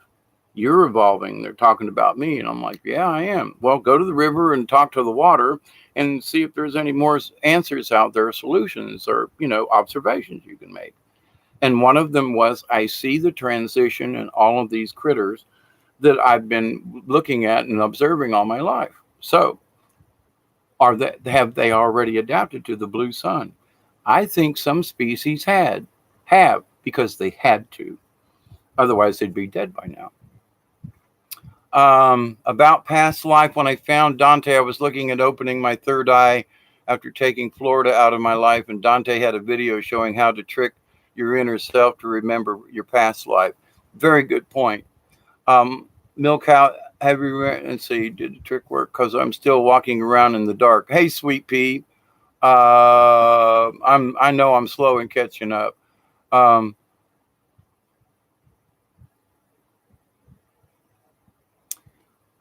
Sweet Pea, let me give you a little thing about bumping around in the dark and opening up your third eye. And I've talked about this before, but it really does help. And I'm going to give you a quick short version. This helps with in traveling in the astral realm. If you want to open your third eye, then there are little tricks you can do. The first trick is the clock trick. Picture a clock, digital, but one. Just pick one clock. And the trick is that you travel with your mind. When you want to know what time it is, picture that clock in your brain. Now you will have a connection to that clock, and wherever you will go, I don't even have to close my eyes anymore. Like it's 10 after 2, and I'll come in and look at the clock, and it's 13 minutes after 2, but it took me 3 minutes to get to the clock. I'm like, wow, I was right on the money there. I'm within 5 minutes either way, and much more, almost dead on the nose when I use the technique. And I learned about this in the 60s, late 60s, early 70s, through studies of ESP and trainings and some paperback books. This is really old stuff. This is not new technology. Folks back in the 1800s were using similar techniques to understand their higher self, to open this third eye. There's videos out there of they doing this with young children. They put blindfolds on them and ask them to see. And there's this video of a young girl who goes to school. She puts on the blindfold in front of her entire classmates. And for the rest of the day, she walks around with this black, and she can't see out. I mean, it covers up. But she walks around. She reaches for things. She can read the blackboard with her third eye. Kids are picking this up. The thing is, that's what you can do yourself. I've worked with blind people, and even the most severely retarded blind person could see, even though they were blind. They'd walk up on a chair or something, they'd stop and move, and they'd do this or that. And I'm like, how did you know that was there? Well, I just did, Mr. No. Wait a minute, that chair wasn't there, but you, instead of walking into it, you said, whoops, sorry. And how did you know? I just did, Mr. No. So even a severely mentally retarded person, handicapped, can see with their third eye. And it's instinctual. So one of the things you can do is literally practice closing your eyes and going around your house. What? Yeah, I know it's stupid. They did that. It's training for people who taught blind people. And so they'd say, you want to know what it's like to be blind? and they put on these things that, oh my God, you couldn't see anything. No light, no nothing. These little cuppy things, and you wore them. So for an hour or two during the sessions, you'd pair up with a partner. So, flip a coin who goes first. But you put on these really dark glasses thingy, and then you became the blind person for 2 hours during the seminar. And then the next 2 hours, you gave the glasses or thingies over, and your partner, they did it because you had to trust them to follow the lead, and you also, as a leader of the blind, that how to grab your arm and how to subtle changes and what it means like to be the guide and also be the person who's behind. So it's like, I learned this back in the 70s. But the thing is I don't know if they still do this kind of training, but the thing is it put me into an awareness back then. Oh my God, blind people can frickin' see. And there's this third thing. It's the understanding. It's this other realm. It ain't another realm. It's because we have shut off, because we only choose to see with our eyes. We don't, oh, I can't see anything. It's dark. Yeah, you can. I've been down in the woods without a flashlight or have something go wrong. And, and let my eyes adjust. I've talked about it when I was out when I'm out on the lake. I only turn on my headlight or my flashlight to check and see where the gators are. But I can see perfectly around me to get around, Same thing within the woods. You allow your eyes to adjust. When you do this technique of using the blindfold or whatever, you trick your brain into using its other senses. Third eye, however you ever want to call it. You can learn this. Every person can learn this, okay? And it's in us already. So we have to shut off the other stuff to allow the visions to come. It's not about learning how to use it. It's how to shut off everything else so we can see it. It's sort of a converse, It is a learning process, yes, but we already have it. So it's not that we can acquire it. We have to just learn how to use it. Versus, oh, well, I don't know. I'm going to have to. It's already there. We have to shuck and jive all this stuff off of us so we can actually see that it's already there. The next other thing about a trick to do, and I've talked about this too, about astral projection, but it helps to open up your third eye. Pick a room. If you're in the living room, then go into the bedroom in your mind. But what you do is you go into, pick 2 rooms. Now, I tell people, go into your bedroom and prop up some pillows and get comfortable. But go into your living room. Just pick one room at a time. Pick your living room. And walk out of your bedroom, take the turn, and make mental notes. I'm turning to the right. I'm stepping to the door. Here's the door frame. I take one step into the hallway. I turn left. I'm going out to the living room. That's how it was in my house all them years ago, and I still remember that. But so I'm walking down the hall in for real. And I look around the room. There's the recliner, there's the television, there's the couch, there's the thing, there's the vase, there's the picture, and then go back to the room. Lay down, close your eyes, meditate, and picture doing the same thing in your mind. Throw your legs off the bed, walk across the floor, do the steps in your brain. Look at the door frame, feel the hallway, feel the turn, walk to the living room, and look at the objects that are there. The ones that you saw 3D when you walked in there the first time. Now, the trick to this is, if you're really doing this and you practice this, you will literally get up in your spirit self and walk into the living room. That opens up your third eye. It helps to awaken all of the awareness. And people say, well, I don't know. This is how I learned how to do it. And it's old technique. This is stuff written in the late 50s and 60s. And, this is like not new age to me. I've known some of these things most of my life now. So to say, well, they don't work, or, well, I don't know, that sounds a little corny. Have you tried it? And you have to be consistent with it. Don't pick one room today and another room tomorrow. Stick with the same room until you get it down. Now, the trick is going to be when you walk into that room and you go, oh my God, there's something on the drape over there that you didn't notice when you walked in there in your 3D. But when you walked in there spiritually, you'll notice other things. Well, I didn't know that was there, even though your 3D mind says it is. Or I say, with your two eyes this way, and you walk back, when you walk out spiritually, I've noticed things in a room. I'm like, well, that's peculiar. Then get up and walk out there and go, it's always been there, but I forgot about that little knickknack over there on the corner shelf. Just the odd little things will come out while you're dream walking, however you want to put it, astral projecting. And then you can go check and go, son of a bitch, that little knickknack really was there. And I somehow had missed it, even though I know it's there. I put it there, but so that's how you kind of prove that you're doing it and that it's working. So anyway, and practice and allow yourself to do it.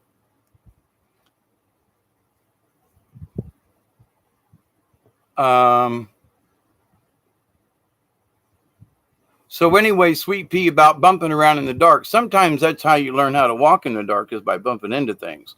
But anyway, I digress with that. It's a little tongue in cheek.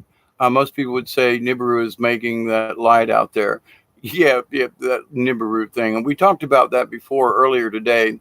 And one of the things about that Nibiru, however you want to put it, Planet X, if it were there, we should have seen it. If all this other stuff are true, it should happen. Now, here's to the point. There are some people that refuse to give this up. Now, I absolutely believe there's other stuff in our solar system out there they ain't telling us. There's giant spaceships that are as bigger than Pluto out there flying around, and the Uamau and all these other things. There's stuff out there that is, it's just not a natural rock. They may have hollowed out a large asteroid or a planet, but to the point though, people think that, well, how come it's moving around on the radar? It didn't go like it was planned, Anyway, speaking about Uamau and some of the other things that are in LASCO and C23 and all them, man, there's too much activity on them satellites. And nobody wants to go there. And I've been saying for years, man, if you want to see whether or not there are spaceships out there, look at the LASCO, I think it is, or maybe Korup, the one that's blue, the one I just watched the other day. There's so much incoming from the other side of the sun, headed this way and that way. Oh my God, there's dozens of them at a time. And they're coming in left and right. You don't think ET ain't out there? Oh, holy crap. Just look at some of these things and you can see them darting across the sky. Those aren't asteroids. Those aren't comets. Those aren't sun-diving comets like some of these people want to gibber about because it didn't come out around the other side and it didn't make an explosion and it was underpowered. It slowed down before it got to the sun. The sun is a portal. But anyway, so there's so much more out there that people are just, they're tied up in this tiny little world that nothing else can exist. It's man, there's so much. If you will willing to see it and allow it to come to you, you'll go, oh shit, there's thousands of spaceships out there. And they're really big and they're really fast. Just saying. So Anthony sent me, hello Dave, sorry you got the damn bug. Thank you, Anthony. He must have watched my other video. But to the point about Nibiru, if we want to manifest something, there are so many people out there that they believe the flat earth exists. If they think hard enough and try to convince enough people, they want to manifest a flat earth.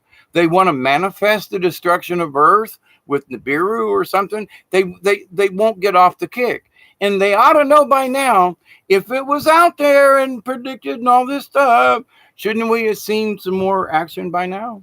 Shouldn't we have seen something else? All these other thingies and stuff. And I was part of the group now until I stopped and realized and listened to my spirit guide and said, psst, hey, Hawkeye, it's a ruse. There's stuff out there, but this story is a ruse. They're trying to promote. And the people are so convinced. And at one time, I myself was so convinced that parts of this story were so true But then when I started looking at Ophiuchus, and I got my own telescope, and I started making my own observations, and these people are crazy because I can't see what they're seeing. So what does that mean? Are they manifesting these things in their own telescopes? Because I'm looking in the same damn sky with a telescope. I cannot see what they're seeing. Oh, but it's there. Oh, I took a picture of it. Yeah, but are you manifesting it? Are you making it happen because that you want it to happen? I'm observing things to try to find them. And so I'm like, well, if it was there, shouldn't I be able to see it? I mean, do I want to see it? Well, yeah. Do I want it to be there? If it's there, okay. But I don't want to manifest Nibiru or Planet X to fulfill my own personal ego. See, I told you it was there. No, I would rather tell y'all, let's stop this nonsense, because it's energy being wasted in the wrong place. And for the folks that won't get off the subject, for God's sakes, after all these years, you still want to go on about it. Let's just put things in perspective. You keep on with that mess, you're going to manifest something that will destroy us. And I say, y'all cut that mess out. Science is in, there's stuff out there, but it ain't happened like you all told us 20 years ago and keep trying to convince us. Stop it, please. You got rused into something. Zeta Reticula, these things, blah, blah, blah. Listen, then you've been listening to the wrong channel, because my channel says, look over here and you will see something. I look, there it is. They say, look over here, you won't see something. I look over there and go, oh, holy crap, it ain't there. So from my point of view, I can't manifest Nibiru and Planet X, because in my reality, it ain't there. And I've looked, and I want to believe, but and like I said, I do believe there are a lot of objects in our solar system and all this other stuff. But this idea is going to come in, it's going to swipe us, we're all dead. Nah, we need to stop that. And we need to be kind about it. I want to shake my fist and go, you dumb, stupid, blah, blah, blah, blah, stop this crazy shit. But I would just want to be more calm about it and say, look, you've had your chance. You've been observing this area of the sky. Nothing has popped up. Nothing's flying in.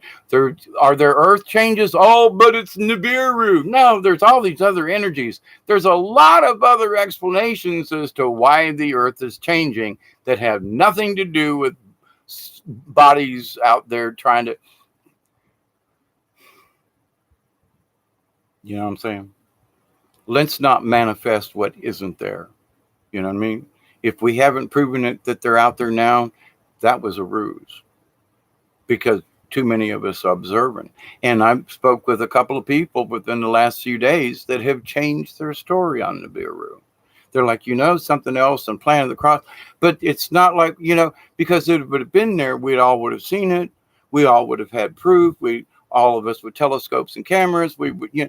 Nobody's got pictures. Everything's all real, So let's stop with it. Negative energy in the wrong way. Why do we want to create disaster for the planet? She's having enough trouble on her own. But I've noticed that it has since calmed down. But we need to bring these folks in and go, listen, you were right up to a point. There are stellar objects out there, and I will agree with you on that. But they're not here to destroy us. These energies are coming from the center of the galaxy. They've been watching them since the late 80s and 90s coming in, when they first sent their satellites on the other side of the sun in that opposite direction thingy. Listen, they know we're getting energy coming in from the middle of the galaxy and from other areas. And there are some people, well, there's this thing in the sky and all the energy's coming from there. No, it's not. I will agree there's energy coming from there, but it's coming from there and there and there and there. Earth is the candle, and the energies are coming in from all directions, and it's affecting each and every one of us.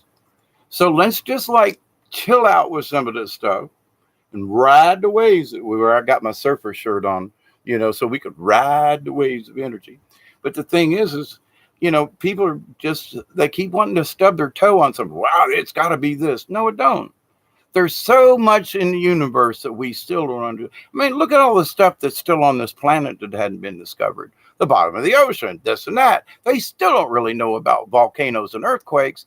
Dutch census got a really good clue on it, but there's still information because very few people are talking about the expanding Earth. And that's why I keep telling folks, listen, yeah, the Earth has expanded several times over its entire history as a planet. We're going through another change. Mother Earth is always changing. It is evolution in that respect, not us from monkeys. It's the evolution and the transformation of the universe. It's always in a flux and always moving, always changing. And we have to learn to adapt and move with it. That's where we're at. I know. Is that like oversimplified or whatever? Michelle, blessings and all. Hi there. Um, Most people say, okay. Sweet says, yeah, they see it all right, and most try to suck it right out of you. There you go. Um, Kashi's Corner, good to see you all, literally. Michelle,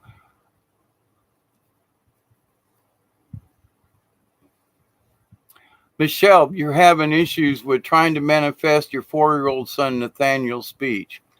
Let me see, because I think I've given you a couple of ideas that may or may not have worked for you, but to the point though, I've worked with, autistic children and so forth like that.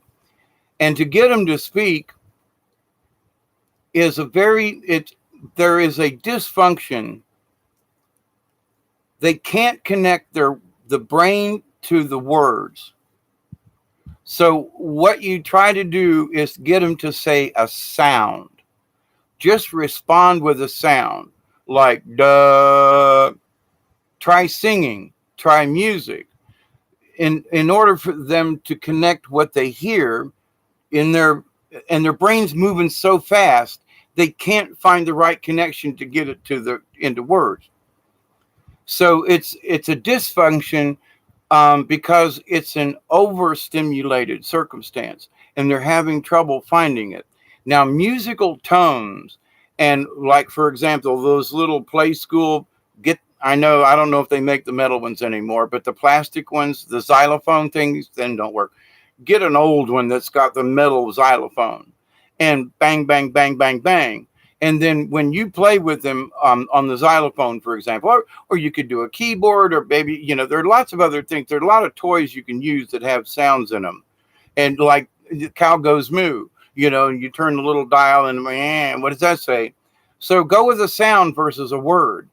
And then once they are able to connect even a tone, humming, and just encourage it. Like, hey, would you like to sing with me? Dum da dum dum da dum da dum da dum, and sing with a little tune. Make it short, because if you overcomplicate it, so one or two tones, one or two notes, and that helps them to connect it. Also visually. So, for example, if you've got a xylophone and blue is an E, then you might want to have a blue card. So it's like, you don't tell them what color it is, but if you show the blue card and then hit the blue xylophone key. And because then they can see something, they don't have to say anything, but they can react to it. And then as they start to calm the craziness in their head that's going on, it's just overstimulation. They're trying to figure out how to close all that off and get to the point, which is our problem in general as human beings. But but the color thing is like, oh, blue, ding, so you've communicated something without saying, hit that one, hit the blue one. You can just hold up a card. So you can say, hit that one. But if you got to stay away from associating blue as blue is the note. For example, you can say blue, blue, that one's blue, blam, bam, bam. So when you show it, you don't say blue. You tell him this is a blue color, and you tell him that the blue color is also on the xylophone, but it's not that the xylophone note is blue. I know that's a little, so you got to just blue, Blue, dang, dang, dang, dang, dang. Yellow, which is on like, don't pick two things close together, by the way. Pick something on this end and something over here. So there's enough separation of colors and things and sounds. If the sounds are too close together, sometimes it stays jumbled. So you pick a da, da, da, da. So there's two extremes, if you will. I've worked with children and it's slow. But the patient part about it is, and then if they see something blue, a color, a blue shirt, they might go, ding, ding, ding, ding, ding, and hit the blue note on the xylophone. In a way, that's talking. In a way, that's communication. There's also sign language. And I've noticed that there are things, and if you're having trouble with an autistic child or any child, actually, sign language comes in handy. So you can use certain things, and where they may not be able to communicate with their mouth verbally, they can do hand signs, which is valid. You want to communicate, right? So who cares if they sign or if they speak it, as long as they're communicating with you? Just saying. So try different, I say, stimuli. It's one or two. You don't bring out a trumpet or, don't bring out a piano with blah, blah, blah, blah, blah. There's too much noise. Bring out something simple to get the process started and then allow them to move into other areas. But once you get their attention, once they can channel and find that area to go into, then their brain will be able to figure out the function of words then. But and Spirit's telling me, try sign language, simple sign language, like yes, no, shoes. There's a lot of simple ones out there that you can do. It's like, will you put on your shoes? And then point to them and shoes and say, what are those? And he might not be able to say shoes, but he might be able to go like this and show shoes, because this is an S and two of them anyway. But I used to know some sign language. I've forgotten a lot of it, but to the point though, it's just good to know anyway. And when you can sit in a bus and talk to other people with your hands, and most folks won't know what you're talking about. So that works in itself too. But the biggest thing though is that there are lots of ways you can start the communication without having to worry about, can he verbalize? Might be lots of other ways he can communicate with you, rather than just trying to formulate words. Because a lot of times those kids, there's so much going on, they can't stop. They can't see the word. Me, I can't shut it up, bang me in the head, shut me up. But to the point, there are other people who just literally can't find the way to formulate words. It's difficult, but they can communicate, because I know your son's not stupid. We've already been through that part. So, there are other ways to do that. And Michelle, I know you're going to try some, but do so. I mean, because when you're trying to get in touch with them, sometimes the dumbest thing is that you go, oh my God, I didn't know he knows what the color blue is. I mean, there's different things you can do. Anyway, I hope that, and that will help to manifest speech using tones, simple tones, la. So when you say la, as in the note, you don't just go la. Say la, say dog, say blah. Just stick with the tone. La, ta, da. So you stick with a single little phrase, but you go da, and not at the same time. And it might be that one session is all about la. The next session might be all about da. The next one might be all about tra-la. You get a little bit slightly complicated, but you still keep it simple. So he hears the sounds, they hear the sounds. They hear the sounds and then start to formulate la. So now you're starting to make a sentence now. Like, love, look, so da, dad, did, dog, so that's a premise to how you fix these other things. So you sneak the brain, you're sneaky. You come in from the side and they don't even know what you're doing, but you'd be surprised. So I hope that tip works. And you can use this all different kinds of folk too, but learning, I've had a lifetime of learning disabilities. So Milkhouse says it works. It's easy to forget. All you have to do is state your question and then keep your eyes open. Yep. And not necessarily physically eyes open, but your mental eyes. Want to toss that in there. Um, Josie, that's what the book, The Secret and the Four Argument, try to explain. You do it. Well, love. You love the car analogy. Thank you very much. Maverick, in your meditation, ask his higher self. Absolutely. Always ask your higher self. And I keep saying this, don't go out there picking and choosing with spirits out there. You want to stick with yours. Ask your guardian angel, your spirit guide, not anybody else's. And I heard somebody say recently, they say, well, I asked one of my spirit guides. Some of us have I'm a multiple personality. So I kind of understand that. But in my old age of shamanism and still learning, is that I found out that what I thought were two spirit guides was actually only one. It was my interpretation of that it was two. It was my own personality that split the signal, if you will. Anyway, just throw that out there. Um, Anchovies, back to the pizza thing. Hello, Mother Nature. Blessings to you.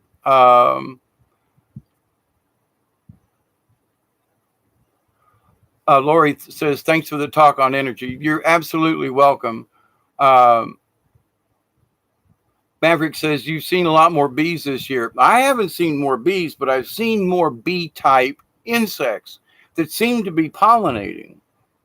I mean, like we call them sweat bees down here. They live in the ground, and I've been stung by bees twice this year. Oh, by the way, if you're prone to bee stings, if you swell that bad, even if you don't, vinegar immediately. If you are really bad prone to any kind of bee, wasp sting, or whatever, you need to carry a little vial of vinegar on you.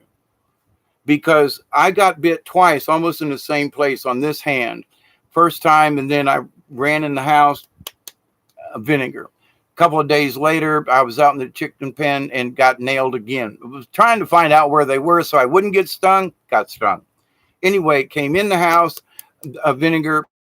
Within 2 minutes, there was no soreness. The pain went away. I mean, in 5 minutes, I forgot it was even there. And so, vinegar neutralize the acid immediately. Another thing is if you don't have vinegar for whatever reason, but you've got just regular old household ammonia, soap's okay, but ammonia, a couple of drops of ammonia on a bee bite, bee sting, it will just knock it right out. I don't care if you're allergic to it or not. If they hurt, they sting. It took me like 2 minutes to come in the house. Within 5 minutes, there was a little ache there. Yeah. So, but anyway, Josie says the magnetic field is a GPS in animal. It is warmer in Canada, and the animals are moving. Same thing here. Bumblebees are back and pollinating. Pollinating. Got it. Thank you. I'm the same way with time, David. Thank you, Michelle. Traveling in the astral realm, I can barely travel in this realm. Well, but to understand it, to be able to just perceive what it's like, because to understand what going into the fourth dimension, you have to be able to understand. You can see with this. I'm third eye. It's your intuition. When I close my eyes, it's just I can see things out here. It's not really right there. It's like a whole awareness. Anyway, but as you allow yourself to open up to it, it's it's actually in a way easier than this realm. But just saying, it does take practice. Maverick, give it time, sweet Pete. Yep, it's an exciting journey inside. Absolutely. And with the inside, you go out. So it goes both ways. Yep. Um,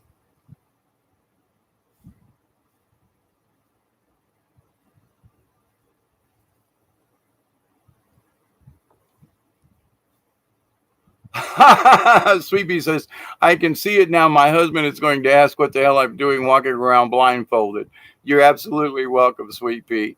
But the thing is, and I would suggest, like tell the husband, hey, you want to go to the bar and have a couple of beers with the guys? Get out of here. I'm just saying. But anyway, um, Sweet Pea, I was watching Dante video and a shelf damn near knocked me out of falling off the wall. I was like, yeah, yo, you could just call that. I got you, know what I mean? Okay, Mother Nature. I said hi. Amanda, good to see you as well. Um, I guess I've caught up with all of y'all. I'm doing better. Thank you, Mother Nature.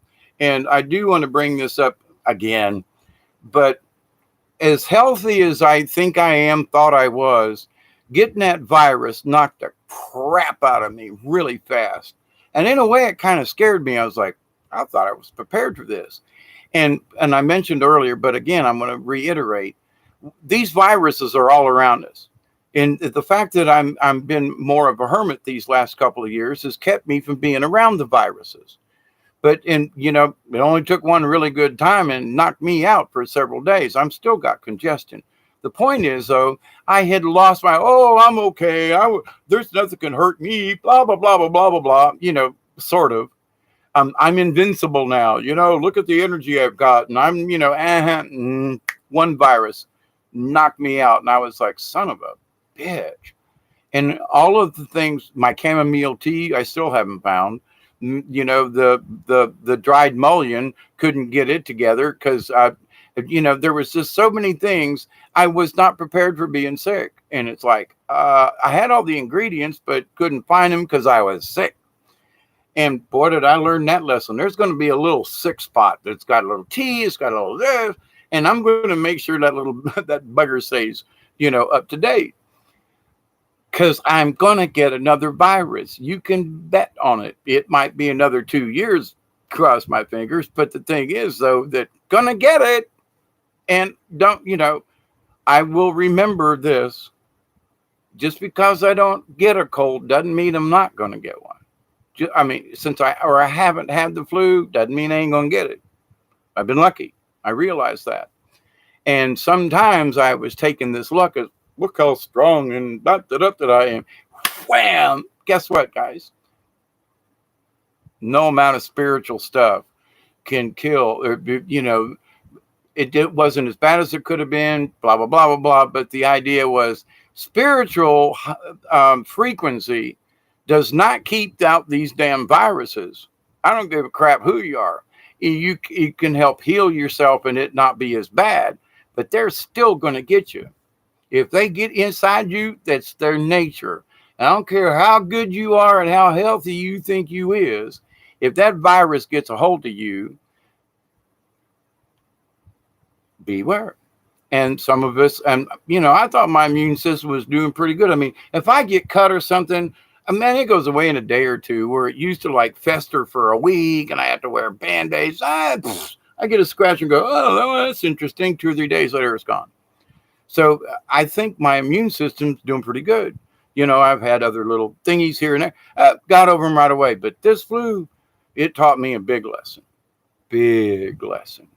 There are viruses out there, no matter how good we think we are health-wise, bam, because they keep mutating. Now, some other cosmic energy kind of sort of upgrades. My higher self spirit guides are saying we're in for another round coming up.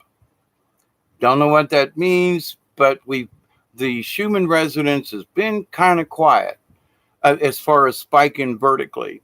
But like I said, and I've been watching it for over 2 years now, at least. But the harmonics in the background is what I'm really interested in. They're very persistent and they're getting brighter, if you will. It used to be just a little bit on these harmonics. Now they're coming out like nice and wide and green. Maverick, what you got there? My cold is catching up with me. Dang, it's almost been 2 hours. 3 heads of garlic and chicken noodle soup has helped me when flux and virus catches me. Add onions, carrots, what you have. Absolutely. And I've got fresh garlic out, and I did that. I'm I hate canned chicken soup, and that's all I had. And I don't do real chicken anymore, but I did the whole garlic and I did fresh out of my garden. So, and I agree with that. My point though is, as being by myself, I was so sick I couldn't find the stuff in my own kitchen to make these simple things. That's what got me. I was like, where's my stuff at? I don't know. Boom. And I was knocked out again. So it's not that I didn't have it and know what to do. I was so sick I couldn't follow my own instructions. I mean, that's kind of sort of my point about this one, Maverick. But you're right about that. And garlic. Oh man, parsley, parsley, sage, rosemary, and thyme. Um, oh, I can't remember now. Bayberry, I think it is bayberry, and also blackberries. Grapes are good for you too. I had some seedless grapes that I picked up at the store, and with all the things that I couldn't eat, the grapes like hit the spot. And there is hardly anything on the grapevine that isn't good for you. I mean, the leaves can be good and you can make grape tea with grape leaves. Um, there are many different uses for the vines.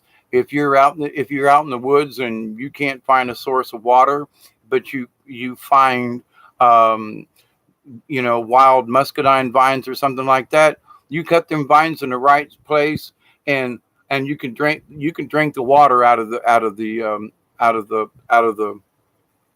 vine. Vine's also good for tying and rope and things if you get blah blah blah. But to the point though, um, elderberry is amazing for, yes, elderberry, and I've got elderberry now that I'm trying to collect, but it's been raining so hard here that it knocked some of the berries off already. And I was like, I'm ready to make elderberry wine and some tinctures. So good point to the elderberry. Elderberry is better in a tincture and or I'd say a wine. Yeah, I think about Granny Clampett on the Beverly Hillbillies. You always had a little bit of alcohol, but it was elderberry wine. But there's and muscadine wine, good, honest to God, homemade muscadine wine is good and has curative properties in it, as well as good apple cider vinegar does. There are curative properties with that as well. So there are a lot of good old homemade remedies. But what caught me off guard is I in my own little brain, all my stuff was scattered. So instead of having, like the teas over here, they're my own fault, but that's my lesson I learned. Yeah, I knew this, and yeah, I got that, and yeah, this is over here. But I got garlic and grapes was the two mainstays for 2 days almost. But I was good with it. And I'm on it I'm on the healing side on the other side. But anyway, so um, yeah, raspberries are in season. Yeah, yeah, yeah. Oh, and blueberries. Yeah, we've got a lot of blueberry farms down here, by the way. Interesting. The swamps won't grow pine trees anymore, so they've taken out the old pine trees and they put in blueberry farms. Good for us down here, I'll tell you what. But yeah, there's a place over towards Coolidge near where I live that has a blueberry farm, and it's time to go pick blueberries. That's a good point. Um, Never heard of elderberry, Mother Nature? It's literally growing all around my house. I've got this elderberry tree that grows in the backside of my house. I got to cut it down this year, but they're great big groups of fruit, and they're purple. And the Indians used them for dye and all kinds of different things, and you squish them on your hands, they'll stay purple for a while. But elderberry, yeah, you can eat the fruits, but you're not supposed. It's better when you turn it into wine. What the yeast does to it and how it ferments out is it takes like some of the acidic poisons out. Let's see, how do I put that? If you take a berry and it's really bitter, you might not want to eat too many of them. If it's sweet with just a little bit of hint of bitterness to it, that's okay. You can eat a few more of those. If they're nice and sweet, like yum, yum, yum, yum, yum, go for it. But too much of anything. But blackberry leaves sometimes is a blackberry tea. Um, very calm. I mean, there's been times when I've had the runs and nothing else would work, and I'd go eat a the fresher the towards the tip, the better. But I mean, literally, just chew it up. Women with menstrual issues, cramps and stuff, it works that way too. And so one woman asked me, the medicine woman, she goes, "Why are you eating blackberry leaves?" And I said, "Upset stomach." She goes, "Well, that's supposed to be for us women and our menstrual cramps." And I goes, "I got stomach cramps. Ain't that the same?" And she looked at me and she goes, "Well, I never thought about it that way. Upset stomach, menstrual cramps, it kind of works in the same way. But you don't go out and eating too many blackberry leaves. Just one, one dose. Wait a few hours, maybe another one. But I've told this to one guy, and he was out there like 3 or 4 blackberry leaves, and the blackberry leaves made him sick. And I was like, duh, I said one, a small one, pick a little green one. Anyway, but what's good for some issues and some, like for female troubles for women, sometimes can be used as a fail safe, if you will. I mean, I can't tell you how many times blackberries have literally saved my ass, because I'm doing a puppet show. I'm away from home, and I've got diarrhea. Not a good combination. I got 3 shows to do, and I'm running back and forth to the commode, and there's a line. And so it's like, nah, I got to do something. So an old Indian told me, the women say it's only for them. Try it. I'm sold. And that I've known this for 20 some odd years. So it's good information. Anyway, my friends, blackberry leaves. Yes, Mother Nature, blackberry leaves. And it's blackberry tea is good for menstrual and issues like that for females, but as a fail safe for, and it doesn't necessarily, this is an anti-diarrhea, get the, it's not an anti-squirt medicine when you look it up, but those of us herbalists who've been around and used different things, we know, even though it might not be written in the books, we know it works. And it's always keep it minimal. If you're making blackberry tea tea with leaves, that just use a couple. Don't try to like a whole bunch of pick out. Nah, just a couple. And the closest to the end, the fresher they are. I mean, even in wintertime, I've gone out in blackberry brambles and found leaves. So, I mean, even in the dead of winter down here, I've still been able to find blackberry leaves when I thought, oh man, I'm going to die. I'm just going to crap myself to death. That's all there is to it. And went looking, searching, and allow spirit to show me. Over here, there's a clump and there's a couple of leaves on this blackberry bush. Oh my God. Thank you. Eat them right up. And then, a couple hours later, my cramps subside and I'm able to do puppet shows for the rest of the day.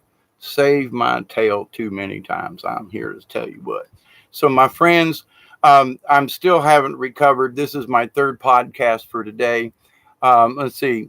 Milk Cow says, speaking of fruit, I had a dream a couple of years ago. I was in the woods and there was a huge tree with hundreds of big yellow translucent fruit on it, like yellow soccer ball. Oh my God, that'd have been great. Called day fruit because it has everything the body needs and can thrive on only eating one day fruit a day. The thing is, the day fruit tree isn't in season all year round, so you'd have to preserve it for the winter. Yep. And now's the time too, like for those of us in the areas with, blackberry season pretty much over now. But blueberry season, there's other kind of gooseberries. Now until September, October is when most of the medicinal plants put out their flowers. So if you want to go looking for medicinal plants, now's the time from here until, October actually. Depending on how late things bloom. But, St. John's wort doesn't come out until about now, until fall. A lot of other plants that you would look for. Mullein doesn't flower until the end of the season. I mean, so, there are a lot of things that are just now starting to come out. And now's the time to pick them as fresh as you can and make them into a damn tincture. Now, let me give you this 10 cent about what is a tincture. A tincture is you soak it in alcohol and get the oil out of it. whatever it is, mullein, blackberry, doesn't matter. And so and I've done a lot of research on this. I've spoke before about the many books that I have on medicinal plants and so forth. But I've also worked with, I had two very good friends of mine who were herbalists. And one gentleman made a salve that would cure damn near anything. And I mean that sincerely. It would cure anything. You could eat it. It was that easy. But burns, skin, cuts. There was one cut that was infected on a gentleman, and this guy, he cleaned his wound. He said, "I've been to the doctor. They can't get rid of it," and blah blah blah. And they might, and he rubbed some of this salve on his hand. Didn't even put a bandage on it. He said, "Just leave it open." Covered it with salve, and by the end of the powwow, which he showed this, I want to say George, but I don't think that's his name. But anyway, he put it on Friday, and by Sunday, the wound was healed. And he had spent a week. He had gone to the doctor. He had done all these other things, and this wound wouldn't heal. He spread some of that magic cream of his, he showed people how to make it that weekend. It was part of why he was there. Daryl was his name. So Daryl and my other brother Daryl, he put it on the guy's hand and said, "See how this works." And by Sunday afternoon, the guy came back and was like, "I'm damn near healed. What's in that shit?" And he was like, "Well, we use this and that and blah, and blah. This is not time to go pick these things." Now, a tincture, use at least 100 proof alcohol. It doesn't matter what. Now, I have a preference for gin, and I'll tell you why. Certain types of gin are made with bilberry and certain of the berry families. Okay. And in that, there are curative things in the gin. Okay. Gin head. But so if you're going to make something that's to heal, then why not use something that already has a little bit of curativeness in itself? In that not all gins are made the way, but I did some research, and oh boy, and I'm not a gin drinker, but I'm here to tell you, you just put a little bit on your lips and you can tell the damn difference. I mean, oh my God, I didn't know gin had a flavor, But with that said, take a small jar, no plastic containers here, jar, metal lid, like a canning jar. Pour whatever it is that you want to become a tincture. Crush it up. Don't go nuts over it. You don't have to stomp it, but crush it up enough to where there's all the different, and then cover it with whatever alcohol you're using. You can use, some folks use brandy. That works too. But if you're trying to get like the flavor of elderberry, then you wouldn't use something that tasted different. You would use something rather taste less to make a elderberry tincture. And you say, well, tincture. Well, sometimes you can actually use a tincture topically, and the alcohol cleans it, whatever's in the elderberry. Okay. But there's also having a little sip of it, like Granny, go get the jug, Jed, where's my medicine jug, But to the point though, the alcohol and the berries and that kind of thing, it does have curative properties. So tinctures are made basically in that way. So you let it sit for a couple of weeks, as long as you got the jar, the alcohol ain't going bad. All right. So then you kind of squeeze and mush the stuff you want the oil out of it. And then you sift it off, or, pour it off, strain it out, and then whatever you take off of that, then that's your tincture, and that's what you put up. So if you have very little leaves, but a lot of alcohol, you're going to have your tincture is going to be weak. If you've got a little bit of alcohol and barely covering, but you've got a packed bunch of stuff in there, then that tincture is going to be more powerful. So you have to kind of just judge. You want something in between. So you pack it kind of tight, and you a little bit over the top. You don't pour the whole jar and then there's only this much stuff in it. And then fill it. Nah, that don't work. Cover whatever it is that you want. But because you want the oils and you want to, you want it to be as strong as possible and as small. Otherwise, it's not a tincture. It becomes an alcoholic drink with a little bit of stuff behind it. Anyway, my friends, I need to do some coughing and up checking of some of this nasty yellow stuff still in my lungs. I love you all. I do. You are such wonderful people. And you prove to me every single day that the planet is waking up. We are sharing these things. We each of us have different things we discuss. I think it's wonderful. Let's continue to keep up the good work. Mother Nature, Brandy, yes, but there's stuff out there now. Like for me, I've learned so much. It's like I forgot half of the crap, and I have to go back through. Of course, that's been from all the brain trauma. Um, Cannabis healing, absolutely. Cannabis healing, yep, very much so. Uh, so this means Rick Simpson oil is an edible tincture made out of marijuana. I think I know who you're talking about, Rick Simpson. But if it's a tincture, it's made out of alcohol if it's made correctly. And the only problem with taking too much of it is whatever it is. Like if it's well, even cannabis. There's some cannabis oil that I've tried, and you just a little bit of that shit goes a long way. I'm here to tell you. Oh my God, we made some canna butter out of some. Well, we made some canna butter. I'll just leave it at that. It's still illegal down here in Georgia, so I gotta be nice, Bob. You keep an eye out for me now. But in making the canna butter, we made batches of brownies, which we put it in the freezer and used at our discretion. But a brownie about that big knocked me on my rear end the other day. I was like, this is great, And so it's like, how big do you make the brownies? Do you eat a whole one? And it's medicinal because, man, when I take it, when I eat it, and the canna butter kind of thing, it's like it relaxes my body differently than than smoking it or vaporizing it. And I got a present from a friend of mine the other day. I have one of these little chobbies here. Still trying to get used to it. I don't like the aftertaste. Anyway, but it does help clear my lungs out. I got to say that. And it's easy and convenient. And people don't go, what's that smell? Anyway. But the thing with the tincture is you got to understand if you're getting it for somebody else, how strong is it? So do you take 1 drop on your tongue, 3 drops?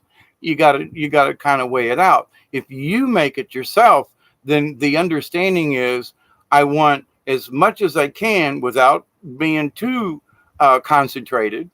But I want to make it strong enough to where I don't have to drink a whole bottle of this stuff to get any effects off of it. So there's a trade-off in there.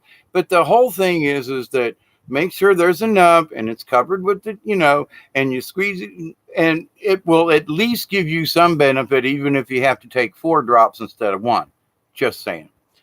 I got some mullein drops from the mullein bush, the tree. Mullein, as many people call it, depending on where you are in the United States. And it cured my kidneys when trips to the doctor, and I mean urologist and medicine and tests and x-rays and all this shit. And I got 1 bottle of mullein drops, and it cured my kidney problem. Went away, I'm telling you. And it was like $35 for this little bottle of tincture, bottle of stuff. But I spent several $100s and all the pain and agony of going to the doctor and time off of work. I spent hundreds, if not, if it might have turned out to be $1,000 in the long haul. Did not fix me, but 1 bottle of $30-ish from the health food store on mullein oil cured my problem. Anyway, I love you all. I do. Mother Nature, all of you. Cosmic hugs from here. I mean, and I know y'all, the silent 72 plus, y'all know what this is. No explanation. And of course, for Dante and everybody, cheers. And that's always a good thing, in my opinion. Thumbs up versus, But yeah, micro dosing is best. Yeah, Mother Nature, you use it and promote it honestly. I know you do, and see, I got to be a little quiet down here in Georgia yet. But anyway, it's coming. It'll be all right. I can discuss it. I just don't want to go into too many details. But yeah, Brandy, you're in Alabama. Yeah, I wish it was legal there too. I got friends of mine in Alabama. In fact, my daughter's there. Is it legal here? Oh, it is legal there. You're in California, I think, Mother Nature, and yeah, and Florida just passed a thing, so it's coming around. Georgia has had a very relaxed state. One of the reasons why I moved to Georgia and stayed here, if less than an ounce is a continuing misdemeanor. So I'm like, okay. But you got to stay out of other realms. But there are folks in the state of Georgia. We're working on this because they realize that the state did a thing about raising hemp because there are some pretty bad soils in parts of Georgia and difficult so forth. And not cannabis, but hemp is one thing. And they were like, "Oh, we don't want to." Yeah, but well, hang on now before you go anywhere with this. Some of these farmers, because some of these other crops have failed, soybeans they've overdone and blah blah blah. But oh my God, you can grow hemp on damn near any kind of soil, and it doesn't matter because it's a weed, and you want the weed. You want the fibers. You're not looking for anything else. So you want a fibrous, natty ass plant.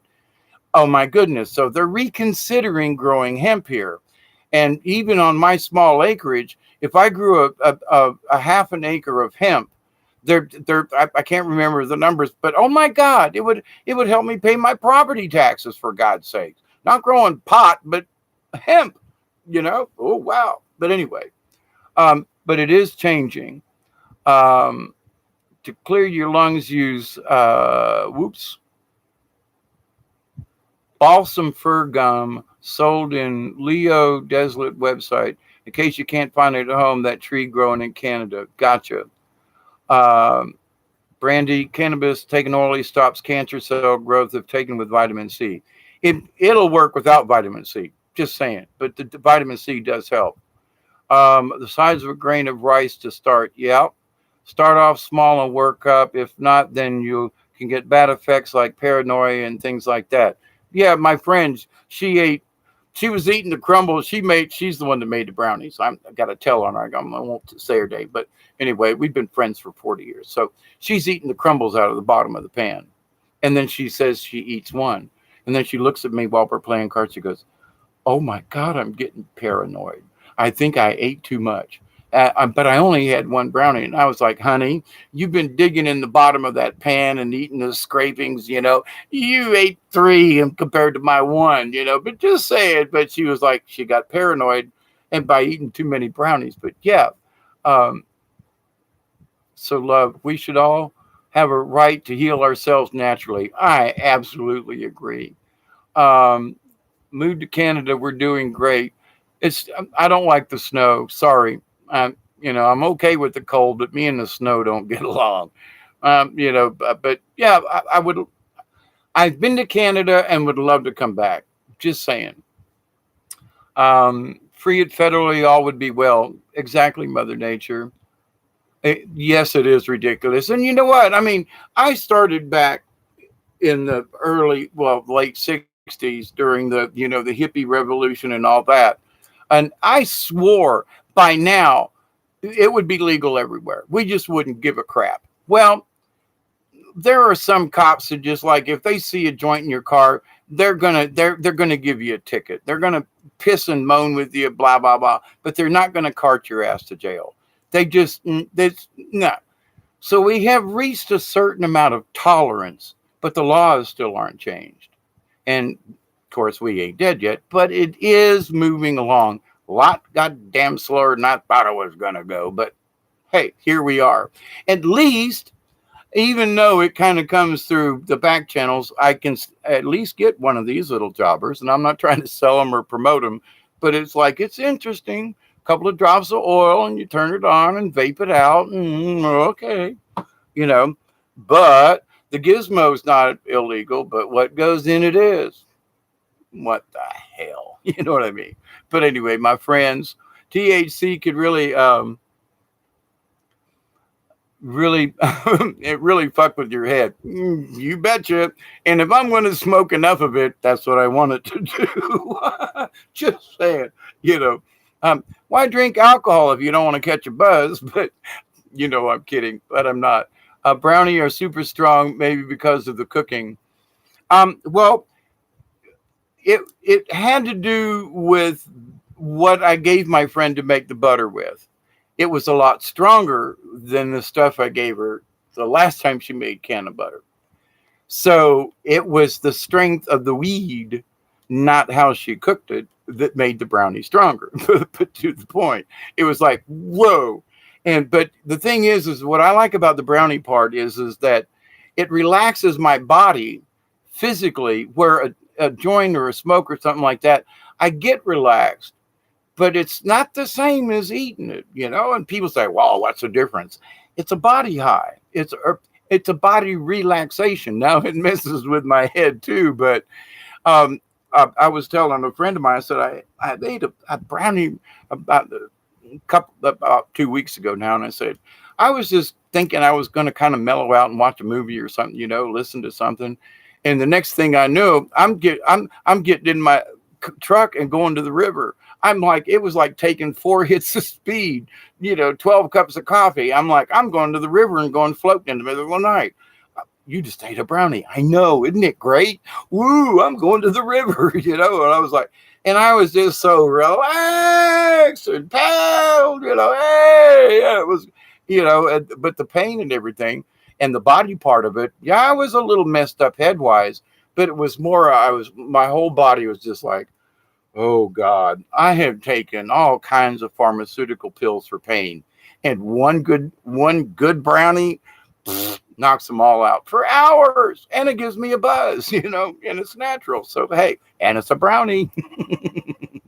So I love you all I do. Thank you, thank you, thank you, thank you. I cannot thank you enough. I mean that. Announce to a pound of butter. That's about right. Boil, strain, and freeze. That's exactly what we did. Delaney, hey there. How are you? Cheers all. Hola. All right, Brandy.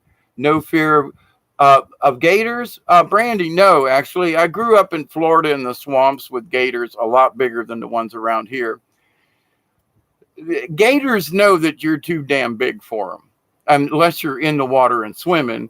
But usually they know that unless they're 14 or 16 footer, there ain't no way they're gonna get you. They might bite you in fear, but of all the gators that I've run across, they all go the other direction. Now to the point, I was telling my friend today, I said, I'm in my kayak and I'm being real quiet and I'm floating down the river. And they're down here on the Ocklawaha and some of these southern streams, a lot of old trees in the river. So you're always going over a tree stump or something, And sometimes you got to get out and haul yourself across them. But anyway, so I go across this one stump, and I mean, there's literally only this much water clearing the top of this thing. Now it's deep on the other side, but this tree is like ginormously big. And I just did sneak over the top of it. But I scraped it slightly as I was going downstream. Now, I didn't even have the paddle in the water. I'm just floating. But as the nose went over the log, there was a gator sitting on this side of the log underneath the water. And when I came over it, it startled and he jumped, or she. Oh my God, it was like, holy crap, there's a great big orange kayak on top of my head. And it was like, boom, and hauled ass and left me. So rather than it want to argue with me or snap at me, it was like, what the hell is this? And down the river it went.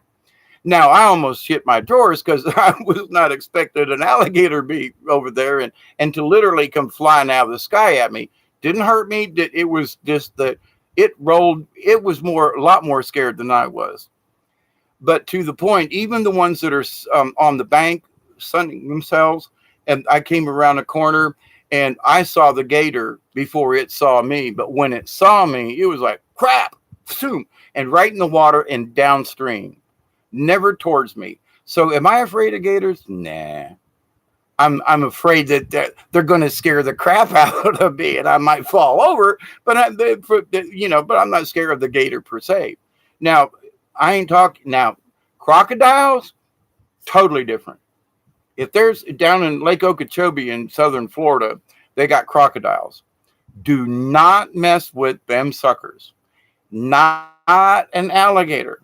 I've been in the Okefenokee Swamp up here in South Georgia, which is the headwaters of the Swanee River. And I've been through the swampers, and they got some 16-foot gators. And I'm talking about these sun guns are humongous and they got these little narrow trails that you go through the swamp with. And I went down this one trail several years ago, and there was a mother gator sitting on a nest, and you can tell the large nest, and she was protecting it. Now, all we were doing was going by, but this gator was huge, the biggest one I've seen in the wild up to that point. And they do this thing where they grumble, and the water vibrates around them, and it literally looks like somebody's got something under the water, and the whole body of the gator rumbles. I can't duplicate it, but it's a real low rumble, and you can tell that the gator ain't happy because she's looking at you, but you got to go by her. And so my friend in the front was like, no, and she's trying to back up. I'm like, we can't back up. There's no place to turn around. We've got to go. Some people just came through here. The gator didn't eat them, not going to eat us. We just have to keep going. Don't stop. And she stops right in front of this 16-foot mama gator with eggs in her thing and wonders why the gator's getting upset. And I'm like, you stopped in front of the damn nest. Keep going. I can't. We're backing up. And now there's all these paddles and now there's all this splashing. Now the gator's upset. I thought you said the gator wouldn't hurt us. Yeah, we should have been on the other side of it like that. She would have went grumble, grumble, grumble, and we would have been past. You had to stop in front of her and splash your paddle in front of her freaking nose like this far and agitate her ass. Sorry. Calm down. Well, we finally did, but we had to back up. The gator had to calm down. My friend had to calm down. Oh, she was in hysterics. Like she was going to walk back through the swamp to I'm like, calm down. Calm down. Close your eyes, get on the bottom of the canoe, and I'm going to paddle like hell. You'll never know it. We're going to be by in like less than 30 seconds. She got down in the canoe and went like this, and I paddled real quick, was past the guy. I said, see, there you go. But the people who don't understand wildlife and gators and habitat, they're going to freak out. And this person was supposed to have been an environmentalist and had been in the swamp and supposedly known these things. And she went batshit crazy. I mean, I thought she almost jumped the canoe over. I mean, in front of the gator, But anyway, so yeah, I've had my share of experiences with gators.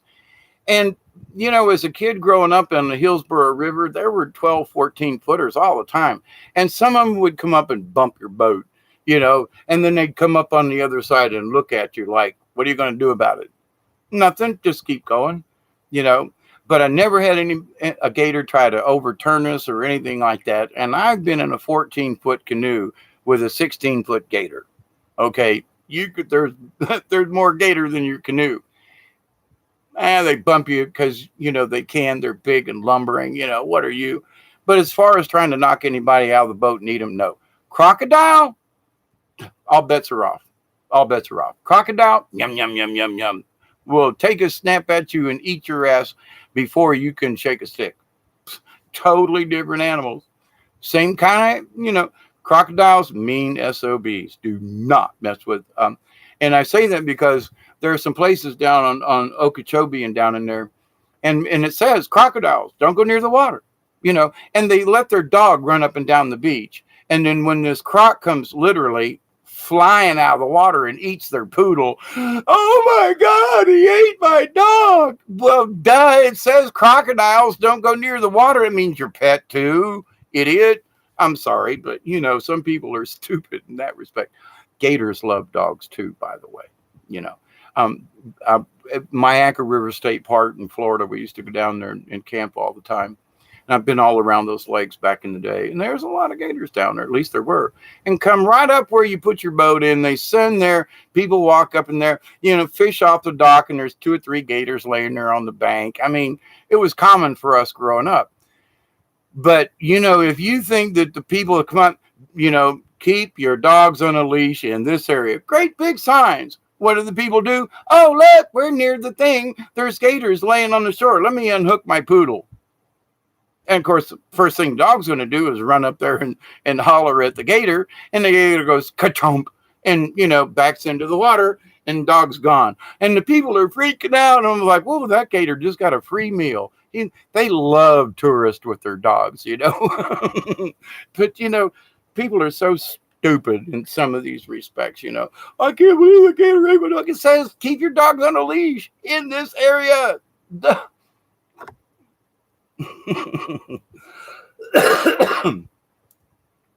It's like I can't remember his name right now, but it's like, here's your sign. Are you a dummy? Here's your sign. Alligators have teeth inside their mouths, and crocodiles have longer, narrow mouths with teeth poking out the sides, right? Yeah, kind of, sort of. Gators, their teeth, and it depends on the gator, and they're all kind of similar, but not. But some of the gators they will have teeth showing on the sides of their mouth, where crocodiles is very much more pronounced. An alligator has a long, flat nose. Crocodiles more slender and kind of rounded at the end. The difference is in their temperament. A crocodile will snap at your ass in a heartbeat. And I don't care, alligator and crocodile too. You can hold a gator's mouth shut with your hands because they have no opening. But chomp down, they can bite a boat paddle in half. But open their mouth, can't do it. You can take a shoestring and tie their mouth closed, and they can't open it. Can't hurt you. Wiggle around and slap at you with their tail. Dogs disappeared. Narrow snout on the crocs. Right, Brandy. Yeah, Fido became a snack. I love it. Absolutely. Meals on Wheels. Bill Lingvall. Was it Bill that did that? But close, yeah.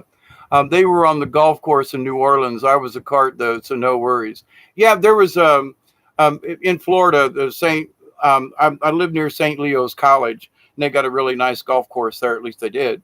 And my dad lived up there in Dade City, and we'd go up there and play golf every time I'd go down. And as a Catholic boy, we'd go out and play on the golf course, and we'd do things anyway. I knew St. Leo's College. It's beautiful up around there, by the way. But anyway, gators on the golf course, and somebody knock one close to the edge, and you could see it from the fairway, and you get down to the edge, and the ball would be gone. And you go, but it was right here, and the gators sitting offshore, just like, that. And many of the gators would eat the damn things. In fact, there was one gator ate so many golf balls that actually killed him, and it was on a golf course. But the other thing is, well, early one morning, my dad and I teed off there at St. Leo's. And I'll never forget this. And there's a resident hawk around there, and he hit one just beautiful, man. I usually don't hit them very good down the fairway. I don't use woods very good, right? So I just smacked one. It was like, holy crap. It was straight down the fairway. It had a nice arc to it. It was like great. And as soon as it hit the ground, this hawk swooped down and picked up my golf ball and carried it off. I was like, son of a bitch. Now I got to do another drive, which was only a third the distance. But me and my pop stood there, laughed. But there was a certain area near where this hawk had a nest. And hated golf balls. And it didn't no matter whose it was, because we had played on through, and was on, and we could hear some people behind us going, "Hey, that hawk just stole my golf ball." And it got to be a joke around the golf course there. But there were certain times of the year, like around the spring, that hawk just did not like that golf balls. It was the funniest damn thing. I love it. But anyway, yeah. So take care, David. Thank you, Mother Nature. At least you had a witness. Yeah, well, my pop's dead now, but to the point, there are golfers on the St. Leo's down there that probably still remember the hawk. But anyway, blessings, my friends. It's time for me to take a break and just continue my prayers for all of you. You are absolutely lovely people and keep up the good work. I'll close with the prayers I normally do because I think it's important. I do pray for each and every one of you, and I continue to pray that each and every one of you will accept and receive the blessings, the healing, and the knowledge from the quantum, from the universe that's all around us. I continue to pray that each and every one of you, as you continue to accept and receive the healing, the knowledge, and the wisdom from the universe, that you will continue to share it with your friends, your family, your relatives, and all of your relations. And as a group, I say we continue to accept and receive the wisdom, the prayers, and the knowledge of the universe, so that this entire planet and this whole solar system will evolve and transfer and transform into the fourth dimension. We're making it, it's coming true. And the more we have our patience with us and the more we keep our energies good, you people are sweet. Cheers to all cosmic hubs, and keep up the good work, my friends and gang. Until next time, I am your humble servant, Hawkeye Two Feathers, and I will always continue to pray for you. Thank you for your prayers, and let's keep the good energy going. Blessings, everyone, and good night, good morning, wherever you are. Till next time. Bye.